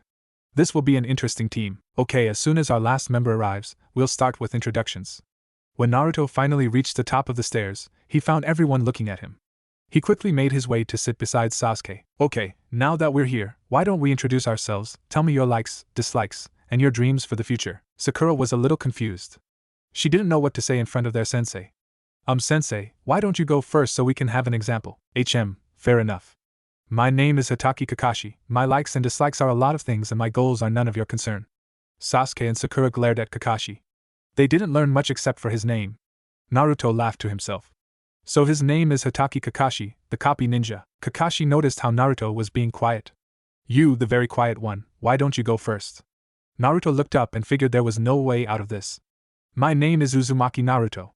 I have no likes, I dislike this village. My dream is to one day become the greatest Hokage since the 4th. Sasuke laughed. You? Hokage? You couldn't even do a simple Bushin. Yeah, that's right. Sakura joined in. Naruto only smiled, which only irritated Sasuke some more. Kakashi nodded at Naruto's statement. He looked at Sasuke for the next introduction. Okay, the brooding one. You're next. Sasuke glared at Kakashi before continuing. My name is Uchiha Sasuke. I have no likes or dislikes. My dream, no my goal, is to kill a certain man and resurrect my clan. Sasuke's so cool. Sakura gave him dreamy eyes and looked on. Naruto was lying on his back looking at the clouds, ignoring everyone. Okay, Pinky, you're up. Sakura snapped back to reality and introduced herself. My name is Haruno Sakura. I like. She looks at Sasuke and giggles. I hate Inopig and a certain blonde. She looks at Naruto. My dream is to one day. She again looks at Sasuke and giggled again. So I have a fangirl, an avenger and a mystery on my hands. Great start. Kakashi only shuddered to think about the work fate has in store for him. Okay, tomorrow, we'll have one last survival exam. Sasuke and Naruto looked up. Sakura was shocked. But sensei, I thought we already graduated. You may have graduated to prove that you're able to read and write, but in this exam, You have to prove to me that you're able to become ninjas. This has a 66.6% chance failing rate. What? Sakura screamed. Don't bother eating anything because you'll just throw up. Sasuke frowned while Naruto only sat there looking up at the sky. Such pretty clouds, he said out loud. You're an interesting one, Naruto. Meet me at Training Ground 7 tomorrow at 8 a.m. sharp. Kakashi disappeared in a puff of smoke. Naruto got up slowly and made his way to the door. Fight me, dope. Naruto turned his head to see Sasuke standing there. You're not worth my time. As Naruto started walking away, Sasuke yelled out. Don't turn your back on me. He charged straight at Naruto. Idiot, Naruto muttered under his breath. As Sasuke got closer with his fist raised, Naruto stepped aside, sticking out his foot and tripped him. As Sasuke was falling down, he saw Naruto's eyes. It reminded him of his brother. They both have the same cold eyes. Naruto whispered something to him quietly. You're really weak, you know that, Sasuke-kun? I could have killed you in so many different ways right now, but lucky for you, I want some ramen. Naruto continued walking away, leaving Sasuke on the floor. He was too shocked to move. The similarities between his brother and Naruto were almost the same. Baka Naruto. How dare you do that to my Sasuke-kun? Sakura started running towards Naruto, her hands upraised to slap him. Naruto turned around and caught her hand. If you touch me, Haruno, I will break every part of your hand and make you wish that you never met me. Naruto let go of her hand and Sakura fell to her knees, shaking. As Naruto left the rooftop, Kakashi looked from across the building. Interesting, I never seen those two that shaken up before. Oh well, not my problem. Kakashi disappeared once more into his own business. A few minutes have passed and Sakura got over her little scene with Naruto. She looked around to find Sasuke still on the floor. She noticed the empty eyes on his face. Sasuke-kun, are you alright? What did he do to you? She shook him a few times before he snapped back to reality. He didn't do anything. He didn't want to fight me. I knew he couldn't take you. He must be weak if Sasuke-kun didn't want to hurt him. Yeah, that's right, Sakura told herself mentally. She didn't want to believe that her Sasuke-kun was weak. Hey Sasuke-kun, do you want to go on a date with me? Sasuke looked at her before getting up. No. He continued walking away while Sakura took his no as code for maybe next time. Wait for me, Sasuke-kun. She ran after him. Later that night, that was some great ramen dinner. That man can sure cook up a mean noodle. Naruto was walking slowly back to his house. It was dark and people weren't out in the streets anymore. They were home where they had people waiting for them, unlike him. He had no one to go home to. No one was waiting for him. If people say that death is the worst possible thing, they are sure wrong. Naruto looked around to see families all happy and cheerful, and he was just out walking alone. He was walking around until he saw Mizuki jumping from rooftop to rooftop rather stealthily, and in a hurry as well. Well, I got nothing else to do, might as well see what he is doing. Naruto proceeded to follow him into the forest but hid himself when he felt another chakra signature approaching rather quickly. He identified it as Iruka Yumino. What is Iruka-sensei doing here?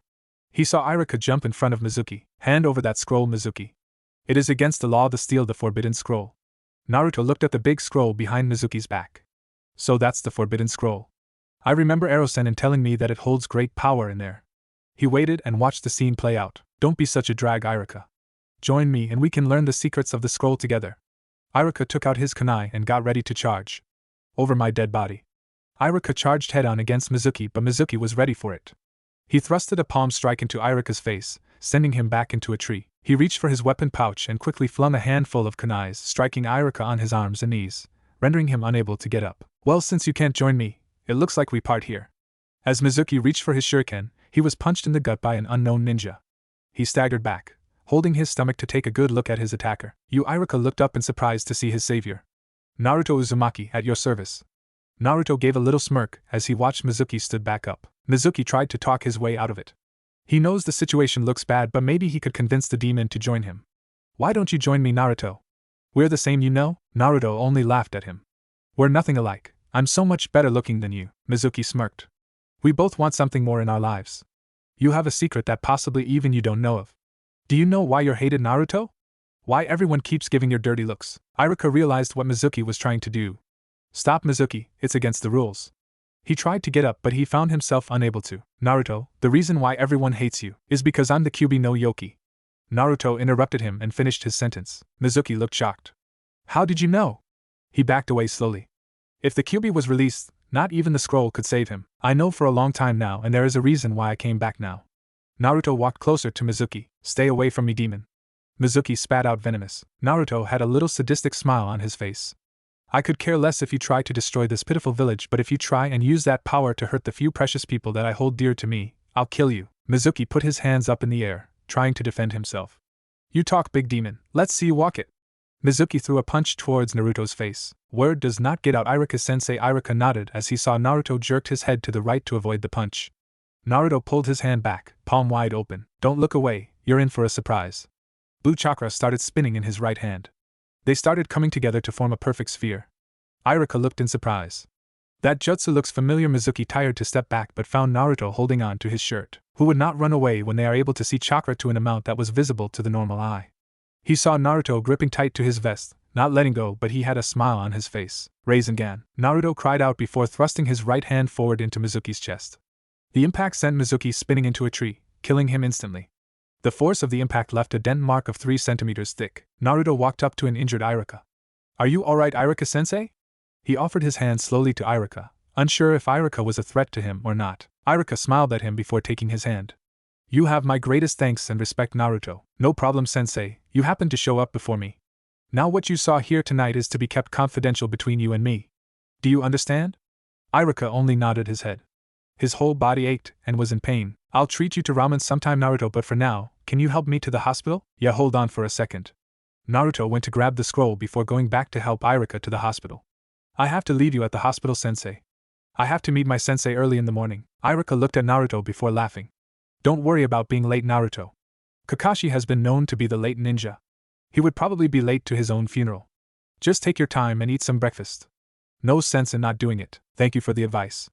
Naruto dropped Irika at the hospital before continuing his way home. Hokage Tower. I see that Jiraiya taught him the Rasengan, and he also recovered the scroll. Well, now that's safe, I guess I can continue reading my book. Sarutobi looked through his crystal ball. He saw the events up to where Naruto killed Mizuki, and is now taking Irika to the hospital. Tomorrow's going to be a very interesting day. Sarutobi took out his suspicious-looking orange book before continuing on where he left it. Naruto was abruptly awakened from the sounds of his overpriced cheap alarm clock. It was one of the few necessities that he was able to buy without being thrown out from several stores. His eyes were unfocused for a second as he read the time. He squinted a bit to see the time. 7 a.m.? Only fools would be up this early. Naruto hit the snooze button one more time before going back to sleep. Irika-san said Kakashi would be late. I guess I'll get up in a few more minutes. Darkness engulfed Naruto as he welcomed it once again. 1 hour later, bright beams of sunlight forced their way through the single window of Naruto's apartment, forcing him to wake up. He twisted and turned but couldn't avoid the light. He turned his head to look at his clock. 8:25 a.m.? I guess it's time to get up. Naruto got up from his bed slowly. He knew Kakashi would probably come around 10, so it gave him plenty of time to get ready. Training Ground 7. As Naruto walked towards the training grounds, he saw Sasuke and Sakura already there. Sakura was trying to talk to Sasuke, but the Uchiha was too busy ignoring her. I don't sense Kakashi's chakra signature anywhere, so I think I'll hide in the shades for a while. Naruto figured Sasuke was too proud to initiate a conversation with him, and Pinky probably would not even talk to him. Why make life harder than it already is? Naruto suppressed his chakra and jumped quietly into a tree that wasn't far away from his teammates. It was several hours before Kakashi showed up, walking casually towards Sasuke and Sakura. Yo! He greeted, waving his left hand. You and Naruto are both late. Sakura screamed at him. She was not in a good mood. She woke up at 6 a.m. without eating breakfast. She was tired and she couldn't get Sasuke to notice her. To sum her up in one word, it would be that she was pissed. Naruto's late? I don't think so. Kakashi looked towards a tree. Naruto, why don't you grace us with your presence? The Genins turned their head, expecting to see their blonde teammate but found nothing. Sakura looked at Kakashi as if he was crazy or something. Kakashi-sensei, I don't think Naruto is here. Sasuke-kun and I have been here since 7, and we haven't seen him. Sakura wanted to release her frustrations on a particular person, but he wasn't quite here. Kakashi chuckled slightly. I've been here since 10 a.m. Pinky. Sakura turned her head to see Naruto leaning against the tree. Yo! Naruto waved his hand to greet his teammates. Sasuke's eyes widened. When did he get here? I didn't even notice him. Naruto, why are you late? Sakura let out her infamous scream. You'll wake the dead one day with your voice, Pinky. Naruto had his hands over his ears, checking to see if they were bleeding. Anyway, now that we're here, let's start this test. Kakashi walked over to a tree stump and put down a timer. He held out 2 silver bells before tying it to his waist. It is 10:30 right now. You guys have until 12 o'clock to get the bells from me. Come at me with the intention of killing me. Are you sure about that, sensei? Sakura had a little concern in her voice. She didn't want to see her sensei badly beaten by her Sasuke-kun. Kakashi wonders if she was showing concern for him or concern that Sasuke was going to beat him badly. Don't worry about me, Sakura. You guys won't land a scratch on me. I'm not a jounin for nothing, you know. Naruto let out a little laugh. Kakashi glanced at Naruto before flicking the bells. Sakura looked at the bells and saw only 2. Kakashi-sensei, why are there only 2 bells when there are 3 of us? I'm glad you asked. It means that one of you will fail indefinitely, and will be sent back to the academy, Kakashi said happily. Sasuke smirked. He was going to be one of the people to get the bell. Nothing can stop him until he fulfills his goal to kill his brother. Naruto looked at the bells before yawning. Kakashi cleared his throat. Ready, he paused for a moment. Begin. The 3 genins disappeared from sight. This will be one interesting test. The copy ninja walked towards the center of the field, taking a look at his surroundings. In a nearby bush, Sakura was watching her sensei just standing there. I must get a bell if I want to pass with Sasuke-kun. She wondered where he went. She looked around before hearing a noise. She turned her head to see the face of her sensei.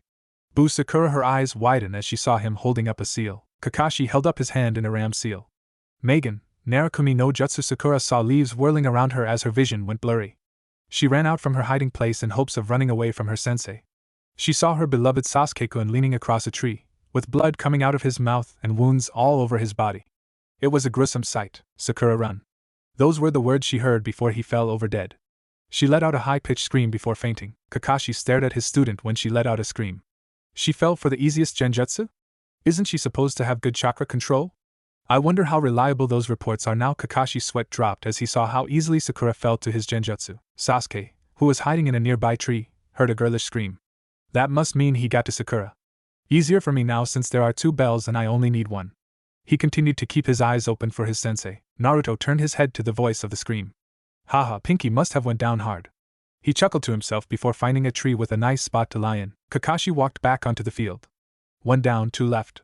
He wondered how the infamous Uchiha would do and how far Naruto has advanced. Sasuke saw Kakashi just standing there, leaving himself wide open. There. He left himself wide open. He threw a kunai with an exploding note attached towards Kakashi. Kakashi heard a whizzing noise coming towards him and dodged at the last second. He was caught completely by surprise when he noticed there was an exploding note attached to it. The note exploded, causing a loud boom, sending mild shockwaves from the area. Sasuke saw Kakashi jump away, towards the left. He saw his chance to attack. He leaped up from his tree and flung shurikens with his right hand and several kunais with his left. The shurikens went for Kakashi as the kunais went below him. His aim needs some improvement. The kunais should have been used in combination to hit me. That move might have caused him everything.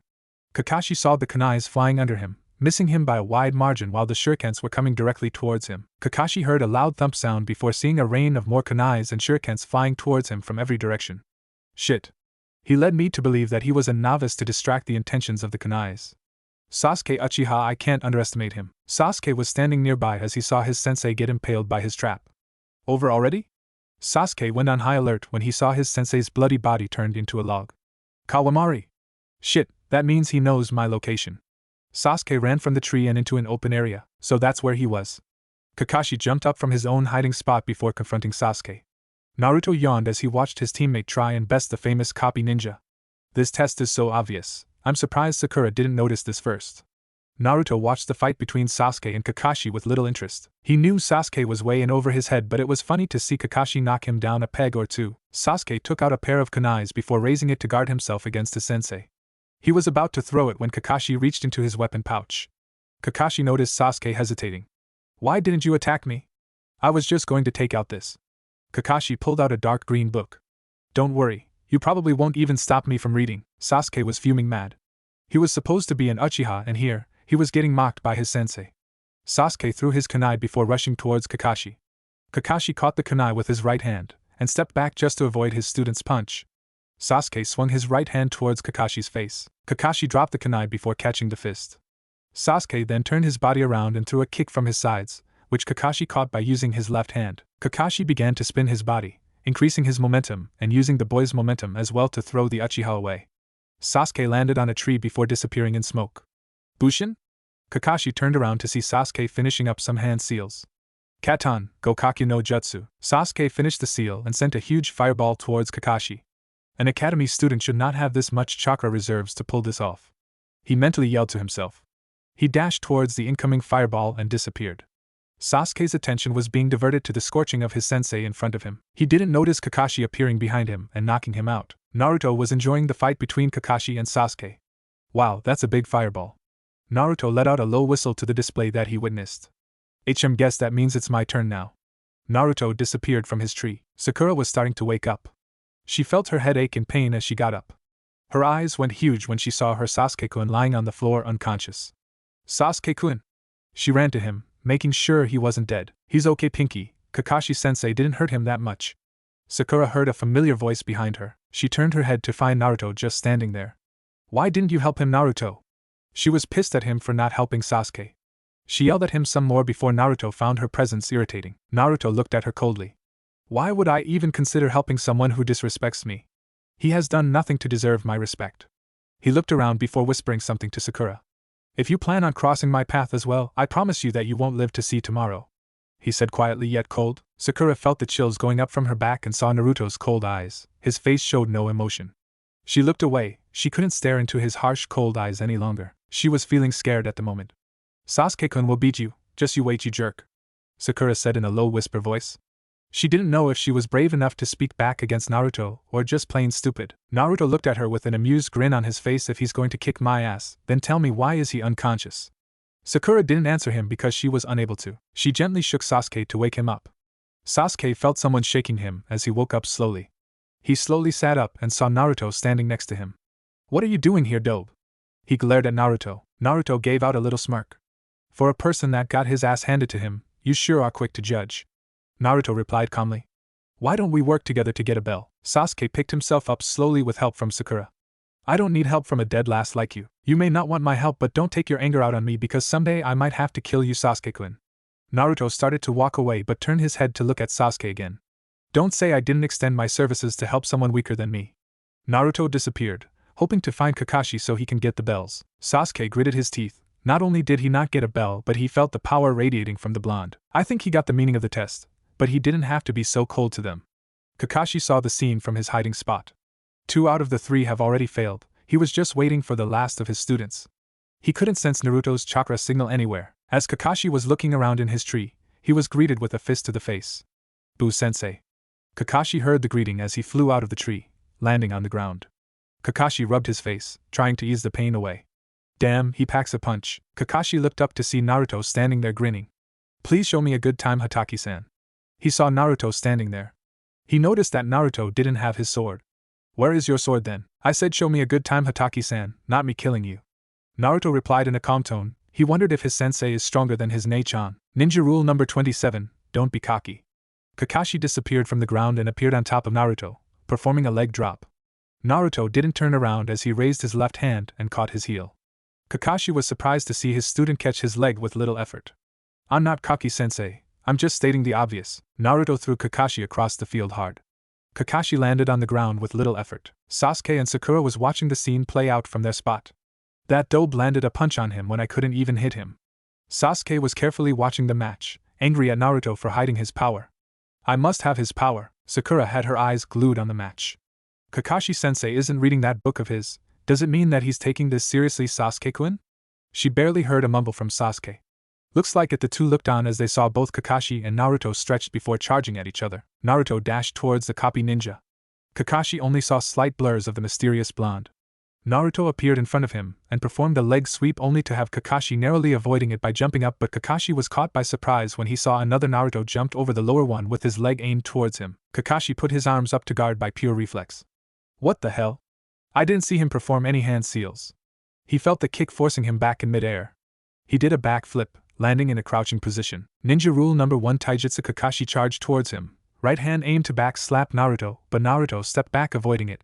Kakashi followed through with a left punch. Naruto dodged the punch and moved slightly to the right, allowing the punch to miss him. He countered with a thrust to Kakashi's chest, sending the copy ninja back, feeling the damage done by Naruto. Damn, he's not bad. He managed to land a thrust to my chest. He's not bad at all. Kakashi didn't have time to think when Naruto sped towards him, throwing a series of punches and kicks. Naruto slammed his fist into Kakashi's palm, forcing him to buckle under the pressure. Naruto flipped over and slammed his leg against Kakashi's arm, which blocked it. The pressure from that kick caused the ground around them to crack. Ninja rule number 2 Kakashi-sensei. Ninjutsu. Kakashi's single eye looked in surprise when he saw Naruto over him with an expressionless face. He saw Naruto explode on top of him. Bunshin Daibakuha. Kakashi barely escaped that time. He had cuts all over his body, and he was losing blood fast. His body was aching and he needed to end this fast. As he proceeded to put his hand to his hitai, he heard Naruto shout something. Doton Doria Taiga. Kakashi felt himself slipping on the ground as he saw he was unable to keep himself up on the mud. As he tried to regain his footing, Naruto appeared in front of him. Kakashi didn't have time to block as Naruto hit him hard in the gut. That caused Kakashi to lose his footing and slip onto the mud. Kakashi was beyond pissed off. This was his test to see if his team could be considered a team, but here was a genin who had enough power to be a jounin, and he was having a rough time dealing with the boy. As Kakashi got back up, he tried to raise up his hitai but stopped when he saw Naruto smirking before disappearing into the wind. He reappeared behind Kakashi, who managed to block due to slipping on the mud. A series of blows continued as each time Kakashi proceeded to hit the boy, he would disappear and reappear in another spot, like he was teleporting around him. How can anyone be this fast? He was slowing down. He felt his reactions slowing down as Naruto landed hits on him. Kakashi felt his body crying out for defeat, but he was too prideful to let a genin overpower him. He raised his hand to push the hitai up. So that's the famous Sharingan. Too bad this is already over. Kakashi heard the faint whispers from Naruto as he jumped away from Kakashi. Kakashi saw faint outlines from Naruto as he jumped away. The copy ninja saw Naruto opening his mouth but found no sound coming out of it until he realized Naruto was mouthing the words to him. You may know me as the demon, but here today, I'll show you the truth. He was surprised to see that Naruto already knew about his inner demon, but to prove it to him? Just what was this kid trying to do? Naruto let out a small smile before holding his palm out. Blue chakra began spinning in all directions. It started coming back together, forming a sphere. Kakashi's eyes widened as he saw it. Sensei's technique. Maybe I shouldn't have said come at me with the intent of killing me. He was too shocked to move when he saw Naruto speeding towards him with the Rasengan aimed for his chest. He closed his eyes and waited for his death. Am I dead? I didn't feel anything. He opened his eyes to see Naruto just standing before him. Why did you stop, Naruto? Naruto only held out 2 bells before the alarm rang. I passed. I expected much more from the famous copy ninja. Naruto took one last look at him before walking back to the clock. Kakashi felt the breath that he was holding in gone. He's something else, sensei. Kakashi slowly felt the feeling from his legs coming back to him as he limped after Naruto towards the center. As for the spectators that witnessed the entire event, they were beyond shocked. Sakura was trembling in fear. She was rethinking her ways about treating the blonde genin now. She saw him go head-on with their sensei and won. Not many people could do that. Sasuke was sulking in his own world. How did that dope get that much power? Why does a person like him get that much power when I need it? Sasuke-kun, I think we should head back too. Sasuke looked dejected for a second before complying. Damn that Naruto, how dare he make Sasuke-kun suffer like this? Sakura was walking next to Sasuke quietly. Kakashi watched as his 2 students arrived behind him. Since you 2 didn't even get a bell and Naruto got a bell, you guys fail. Kakashi watched for reactions as he said his statement calmly. Sakura had her head down while Sasuke was gripping his fist. Do you have anything you want to say to them, Naruto? Naruto looked towards his fellow genins with a smile. They had hope in their eyes. You turned down my offer. You wanted to do this yourself. Well, you can fail by yourself. I have no need for useless comrades. Kakashi's single eye went wild as he heard the statement. It was true the boy passed his test, but he was going to have to explain it to the Hokage why only one of his students passed. Damn it, Naruto, you're not making this any easier. Kakashi felt like strangling this boy but restrained himself. Kakashi-sensei, I know you wanted me to say the real meaning of this test, but why should I when these brats don't deserve anything? Naruto answered coldly. Sakura flinched at his tone, tears forming at her eyes, her spirits sinking lower and lower while Sasuke was almost on the verge of killing the boy. In a real world, people like you would have been killed over and over. You think knowing the answers to everything would get you out of a hostage situation? You can't barter your life with a stupid history answer. Get real, Pinky. Naruto was not being subtle. He was mocking his teammates using their own strengths against them. The great Uchiha, too proud to accept help. You are nobody when you're dead. Itachi would have killed you without a second thought. Sasuke picked his head up when Naruto mentioned Itachi. He let out a low growl. How do you know Itachi? Naruto stared coldly at Sasuke. Don't think you're in any position to demand anything from me, Uchiha team. You are not worth my time, little one. Naruto spat out venomously. Kakashi watched the little verbal fight break out between his team. It would be good for them to let out their frustrations and maybe bond hopefully. He let out a quiet laugh. Is this my punishment for being late all the time? Kakashi felt like his Ika Paradise books were on fire as he watched for his genin team in agony. Damn you, dope! Sasuke threw a fast punch with all the strength he could muster towards Naruto. Sasuke-kun. Kakashi and Sakura were surprised by his actions. Naruto figured something like this was going to happen. He took one step back before throwing his own punch to meet the Uchiha's punch head-on. A loud crack could be heard as Sasuke was sent flying back from Naruto's punch.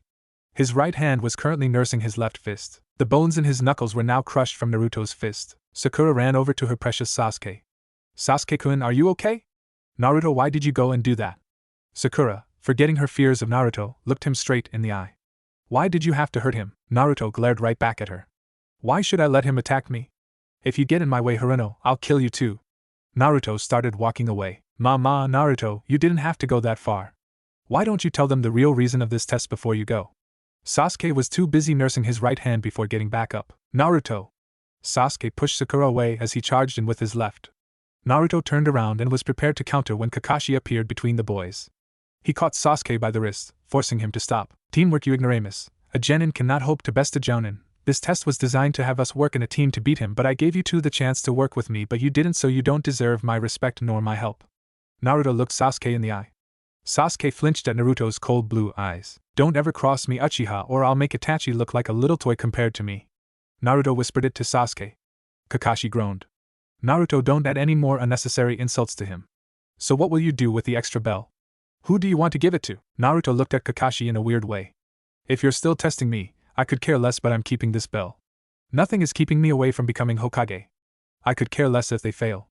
Naruto started walking away but stopped. For the sake of this exeries, I'll give them my bell so they can pass, but I'm warning you, Hataki-san. If the Uchiha makes a move on me again, I'll kill him. He then disappeared into the wind. Kakashi felt relieved. He thought Naruto would have been selfish, but he gave up his bell. This means that they passed the test. I wonder if Naruto went all out, would I have been standing here alive? Kakashi pondered on this thought. I'm disappointed in you too, letting your personal thoughts get in the way. Like Naruto said, you guys passed. Meet me on the bridge tomorrow at noon. Kakashi then disappeared in a puff of smoke. Must get to a hospital fast. Kakashi was feeling the extent of his wounds now, and was barely able to stay conscious. Sasuke fell to his knees. How does he know Itachi? I have to defeat Naruto if I am to defeat my brother. Hokage Tower. Sarutobi was talking to several of his jounin ninjas about their day. He was eager to find out how the teams fared and if they were worthy of becoming a team. He looked around the room to find a particular person. I see everyone but Kakashi. Silence filled the room when the door opened and Kakashi walked in with bandages all over him. My hip rival, who could have done this to you? Guy screamed out. I thought I was your eternal rival, Kakashi sighed. Not now, Guy. I don't have time for this. Everyone looked amazed. Only a skilled person could injure the copy ninja to this extent. Sarutobi let out a small quiet chuckle, but everyone heard it. He only smiled towards Kakashi. Didn't I tell you not to underestimate him? Kakashi only gritted his teeth to bear the pain. Hi, he was stronger than expected. I had to use it against him. Murmurs started going around the room. They were looking at Kakashi and then whispering. Kakashi felt his reputation going down the drain. The Hokage let out a small cough. Now that we have all seen Kakashi, let's start, shall we? The people in the room let out a small chorus of hiss before quieting down. Asuma stepped forward to begin. Team 10 consisting of Nara Shikamaru, Akimichi Choji, and Yamanaka Ino pass. They were the second generation of the group combination that consisted of their fathers. They were supposed to have the best teamwork throughout the entire village. Nara Shikamaru is unmotivated, but I suspect he's a true genius. Akimichi Choji is a powerhouse. With his clan's techniques, he will be a great frontline commander one day. Yamanaka Ino has talent, but she's still rough on the edges. She's kind of obsessed with the Uchiha boy. Asuma scratched his head. He took a step back and lit up another cigarette. Kurenai stepped forward to introduce her team. Team 8 consisting of Hyuga Hinata, Inazuka Kiba, and Aburame Shino pass as well. Hinata lacks confidence, but she has some skill and technique, probably because of her family's Juken style. Kiba is an excellent tracker and rough on the edges. He has a great combination with his dog. Shino is the quiet type. It looks like he may be like Shikamaru, who thinks his way into victory. His relationship with his clan techniques makes him a valuable member for this team. Kurenai watched for a response from the Hokage. It was her first time being a jounin instructor, and she didn't want to mess it up. The Hokage gave out a small smile to ease her troubles. Good job, Kurenai-san. Genma stepped forward after Kurenai. My team failed, they didn't care much for being a ninja. I think it's better this way. He then stepped aside for Kakashi. Everyone turned their eyes for Kakashi. They wanted to hear the full story. Kakashi felt everyone staring at him. He sighed and stepped forward. Team 7 consisting of Haruno Sakura, Uchiha Sasuke and Uzumaki Naruto passed as well. Everyone gave Kakashi a surprised look. Anko was stuttering. They passed? Everyone knew Kakashi had a strict rule for his team. Yeah, I gave them the bell test and they passed, or rather Naruto passed. Everyone still wore the shocked look on their face. Genma started laughing. Naruto gave you a hard time, didn't he? Kakashi glared at Genma before continuing. Whoever wrote the reports on those three should have their heads examined. Sakura fell for the Magen, Narukami. She didn't realize it was a genjutsu even after the test. Sasuke showed some potential, but his pride and anger got the better of him. Kakashi paused for a second. Everyone was on the edge of their seats waiting for Uzumaki's part. Naruto gave me the most trouble. I couldn't read my book and I had to pull up my hattai to use my Sharingan, the incredible power of use. The fire burns greatly in Naruto-san. Guy was hitting his fist into the air. Sarutobi only smiled. I take it Naruto displayed qualities that exceed the normal genin, right? Kakashi looked at the Hokage. He used the Rasengan on me now. Even the Hokage was shocked. Naruto's abilities is off the charts. He easily exceeds Chunin, and could make Jounin if he wanted to. I haven't seen this much potential since Itachi. Naruto Uzumaki, what a strange mystery. Everyone in the room came to the same conclusion. I doubt I would be here alive if Naruto went all out. I underestimated him this time, but I won't underestimate him again. Naruto's a bit too cold towards his teammates though. Kakashi was rubbing his arm while thinking back to their fight. Sarutobi shook his head. I expected as much. He barely has any contact with people his age. I'm sure you know the story, Kakashi. Kakashi nodded his head. Now that we heard all the teams, the ones that passed will begin their missions starting tomorrow. You're all dismissed. Kakashi, please get Naruto for me. Sarutobi wanted to talk about Naruto with his instructor, to let him know what will happen in the future. As the rest of the instructors walked out, Kakashi went to get the young Uzumaki. Kakashi looked all over the village for his student. He checked his apartment but found it empty. He checked the food places to find him, but he was nowhere to be seen. He went back to the training grounds to see if he could be there. Naruto was at the training grounds sparring with his clones. Naruto noticed an extra chakra signal approaching him. Hey Kakashi-sensei, what can I do for you? Naruto didn't even turn around to acknowledge Kakashi's presence.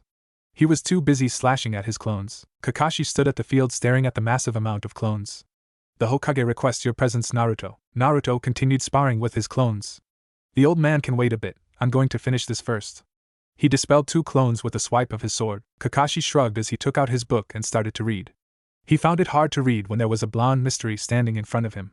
Naruto, what do you think of being in Team 7? Naruto slashed 3 clones before turning around. Those weaklings? They would be dead before they step outside the village. That hit Kakashi hard. He saw a younger version of himself in Naruto. You know, Naruto, you should stop being so cold towards them. They are your teammates and friends. Naruto let out a small laugh. Friends care about each other, Kakashi-sensei. Those 2 are only looking out for themselves. If they don't care for me, why should I waste my time on garbage like them? They have done nothing to gain my respect and yet they still mock me. Kakashi was about to open his mouth when Naruto shouted, Shiranui Ryu, Kurayami Tsukakura. Kakashi was in shock when Naruto took out 20 clones with 1 strike. Naruto put his sword away before turning around to Kakashi. I am who I am, Kakashi-sensei. I will protect those few people precious to me no matter what. Those that harm my precious people will be dealt with by me. I am the future Hokage. I am Naruto Uzumaki. Kakashi showed a small smile from his student's introduction. I believe you can do it, Naruto. He was about to say some more when he saw the Naruto he was talking to disappeared. Kagebushin? Damn, he got me. He had let a clone fool him. He started laughing as he made his way back to his house for a long-deserved rest. Hokage Tower, I'm here, Sarutobi Oji. What did you want me for? The Hokage turned around in surprise. How did he sneak up behind me? He saw Naruto leaning by the window still, enjoying the calm breeze. Why don't you use the door like everyone else, Naruto? Naruto gave a small smirk. I'm not like everyone else, you out of everyone should have known that. Sarutobi shook his head. It has been a long day already. So how was your exam today? Naruto gave him a small grin. I told you I will one day take that title away from you, old man. The Hokage smiled. He was already glad Naruto passed, but he was curious to know how he saw his teammates. How do you like your teammates, Naruto? Naruto turned his head to look out the window. I'll be honest with you, Oijisen. If I saw them in the battlefield, I would have killed them without a second thought. Sarutobi felt the coldness in his voice. I really hate people who look down on others. They don't really know the pain they're causing for others. Sarutobi was feeling the pain and anger that Naruto was feeling. Maybe if you let yourself be friends with them, they'll change their ways. Naruto let out a small laugh. With friends like them, I wouldn't need enemies. Why should I need friends? Hi, my name is Naruto. I'm the vessel for the Great Fuzzball. Seriously, Oijisen, do you think they want to be friends with me? Naruto felt tired. He really didn't want to talk about this anymore. Sarutobi wanted nothing more than to punish those villagers for hurting the boy he saw as a grandson. Naruto, I know it's hard for you. I'm not asking you to forgive them, try to understand them at least. Naruto stood up and sighed. I have given up trying to change people's ways. When I become Hokage, they will acknowledge me, one way or another. Naruto stood up before nodding a goodbye to the Hokage. Sarutobi gave him a heartwarming smile as he watched the boy grow into a fine young man. Be safe, Naruto. Naruto gave the Hokage one last smile before leaving. I will get some sleep, old man. Naruto vanished out the window without a trace. Next morning at 8, the trio minus Naruto was at the bridge waiting for their sensei. Sakura was looking better than yesterday. She was happy to have passed the exam with her Sasuke-kun. Sasuke-kun, do you want to go out on a date with me after this? She gave Sasuke her best puppy eyes. He stared at her. No, how did he get that much power? I must have it. Sasuke was too busy thinking about the strength that Naruto displayed. Yo, Kakashi appeared besides the two. Naruto's not here yet, Kakashi-sensei. Are we going to leave him behind? Sakura asked her sensei sweetly. Yes, we can leave that idiot behind. It could be only me and Sasuke-kun today. Ma Naruto, you have to stop hiding, just come out and be with your teammates. Sakura and Sasuke turned around to see Naruto appear on top of the pole, Pinky's hair color as eyesore. Sakura threw her hands up in the air, threatening to hurt Naruto. Kakashi only shook his head. This is going to be a long month. Your mission today is to weed S garden. Naruto let out a small groan. Kakashi smiled at his student's misery. Now get to it. For the following month, Team 7 did nothing but D-rank missions. Naruto was beyond pissed off. He was going to kill his sensei if they had just one more D mission. Sakura didn't mind the missions since she was near her precious Sasuke-kun. Sasuke had the same thoughts along with Naruto. His pride as a Uchiha was diminishing as he continued with these useless chores. Few days later, Raven in position. Target sighted 10 meters ahead. Cherry Blossom approaching target, 6 meters and closing in. This is stupid. Target captured. Reporting back. Naruto, try and work as a team, will you?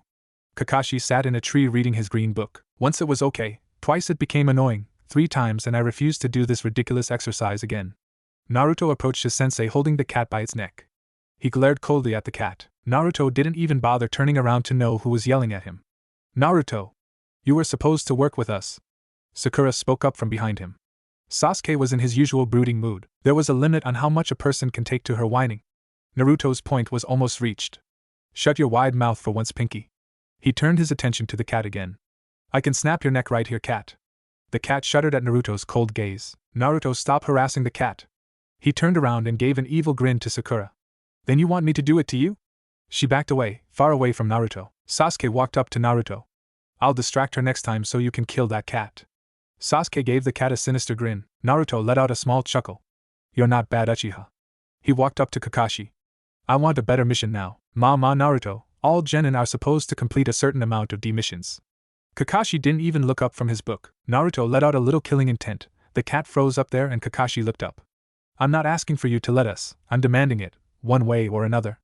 Naruto said calmly. Kakashi sighed. Okay, let's go see the Hokage. Team 7 dropped off the cat at the daimyo's wife. Naruto and Sasuke had a big grin on their face when the cat received a bone-crushing hug from her. Serves you right, you stupid cat. Both boys thought as they watched the cat swim, trying to run away. Naruto turned his attention to the Hokage tower. Old man, you better make it worth my time here. It was late into the afternoon, which happened to be the busiest time for the market section of Konohagakure. Villagers and ninjas alike had places to go, places to be and people to meet. Faces were usually the same since everyone knew each other in the village. Daily gossip was always a favorite pastime for people. The villagers had their sights on a particular group of 4 as they casually walked past the market area. Team 7 strolled leisurely through the marketplace as they enjoyed the scenery. Sakura was walking next to Sasuke, scaring away potential girls that she thought would have a chance with her Sasuke-kun. She was hoping that he would ask her out on a date one day. She was determined to be there when he did. Naruto was walking behind the two, at a slower pace. The villagers were throwing unwelcome looks towards him. Naruto looked on stoically as he endured the glares. He avoided unnecessary eye contact with any villagers and continued walking. Kakashi had his usual book out. Most people assume that when the copy ninja has his book out, he is oblivious towards his surroundings, leaving himself wide open. He chuckled at the misconception when several jounins confronted him about his ways. He merely told them that the book was only a distraction. Whether they brought it or not, he didn't care. He had 3 things that he considered precious to him: Aika Paradise, friends, and food. As the #1 fan of Aika Paradise, he would protect the book with his life. As they continued walking, he kept his open eye on his students as they walked through the village. The glares that Naruto received were not unnoticed by Kakashi. It must be tough for Naruto to endure this. He watched the blonde boy with growing interest. He didn't know much of the boy except that he was exceptionally strong. He wanted to have another spar with the boy soon. Naruto was casually looking around. He was feeling uneasy, as if someone besides the villagers was monitoring him. He tried to locate the source from the corners of his eyes, but it was difficult. The glares from the villagers weren't exactly helping his situation. Naruto slowed his pace down to match Kakashi's before speaking in a soft voice. Kakashi-sensei, I have to get something from my apartment first. I'll meet you at the tower in 10 minutes. Kakashi nodded his head to let the boy go. As Naruto walked away from the group, he bumped into someone. The girl that Naruto bumped into looked to be about his age. Naruto looked at the girl, with bluish color hair, and mysterious white eyes, and covered in a white hooded sweatshirt. Gomen, I wasn't looking at where I was going. He offered his hand to help her up from the ground. The girl looked at him shyly, trying to keep the blush down from her cheeks. She mumbled something that Naruto couldn't decipher. He grabbed her hands and pulled her up. My name is Uzumaki Naruto. What's yours? Naruto could have swore he seen her mouth, but there was no sound coming out. Excuse me? She looked down at her feet before speaking up. And my name is Hyuga Hinata. Naruto found that name very familiar, but he couldn't remember it.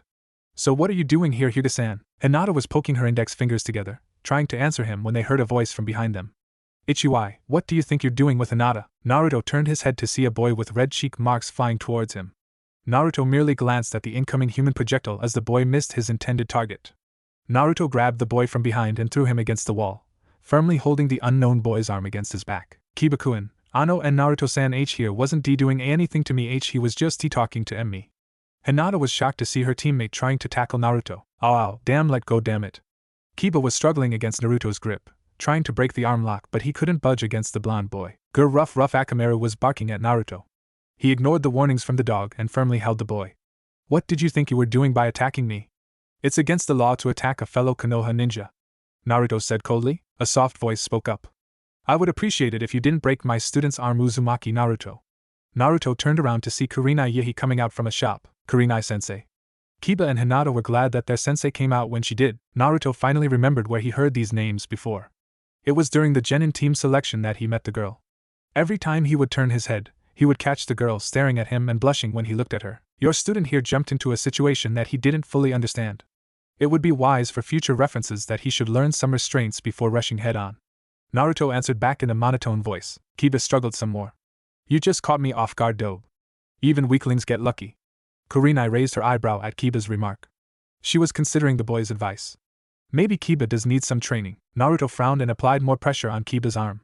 It would be wise that you also learn some manners. Naruto looked Kiba in the eye. Kiba saw the harsh coldness from his eyes. It wasn't the eyes of a 12-year-old child. It was something more.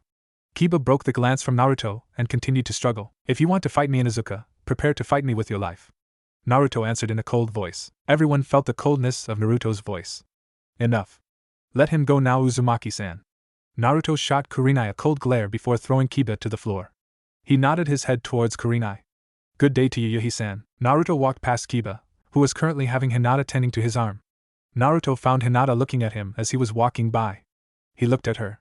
It's not polite to use your abilities to spy on someone like that, Hyuga-san. Hinata looked in surprise when Naruto unveiled her intentions. Gomen, Naruto-san. Hinata bowed her head in apology. Naruto waved it off. Don't worry about it. Kiba looked pissed. Hey, where's my apology? Don't you dare walk away from me. Naruto turned his head to see Kiba trying to get up. Be a good dog and let Hyuga-san tend to your arm. Kiba found himself blushing and stuttering against the blonde.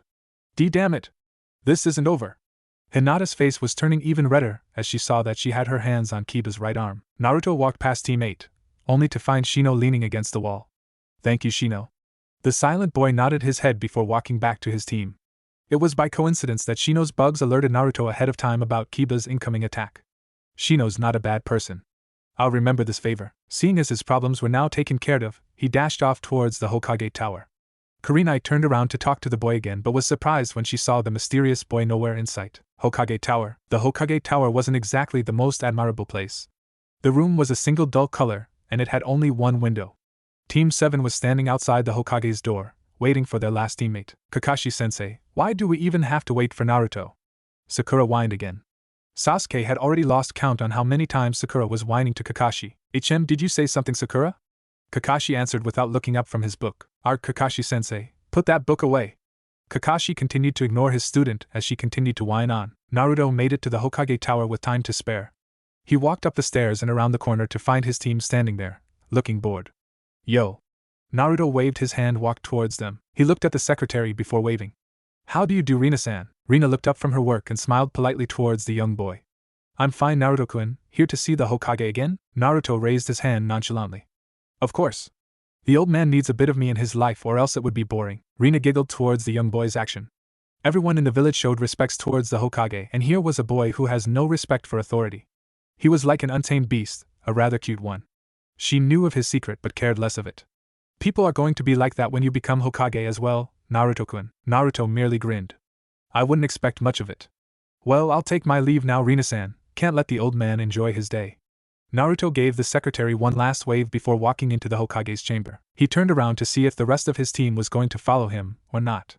Are you going to come or not? Sakura frowned. The secretary said we have to wait to see the Hokage, Naruto. You can't just barge in like that. Sakura pointed it out to her no respect for authority teammate. I can and will. Just watch me. Naruto opened the doors to the room and looked for the person he wanted to see. Yo Oijizan. I have a bone to pick with you. Naruto shouted into the room. Sakura smacked him from behind.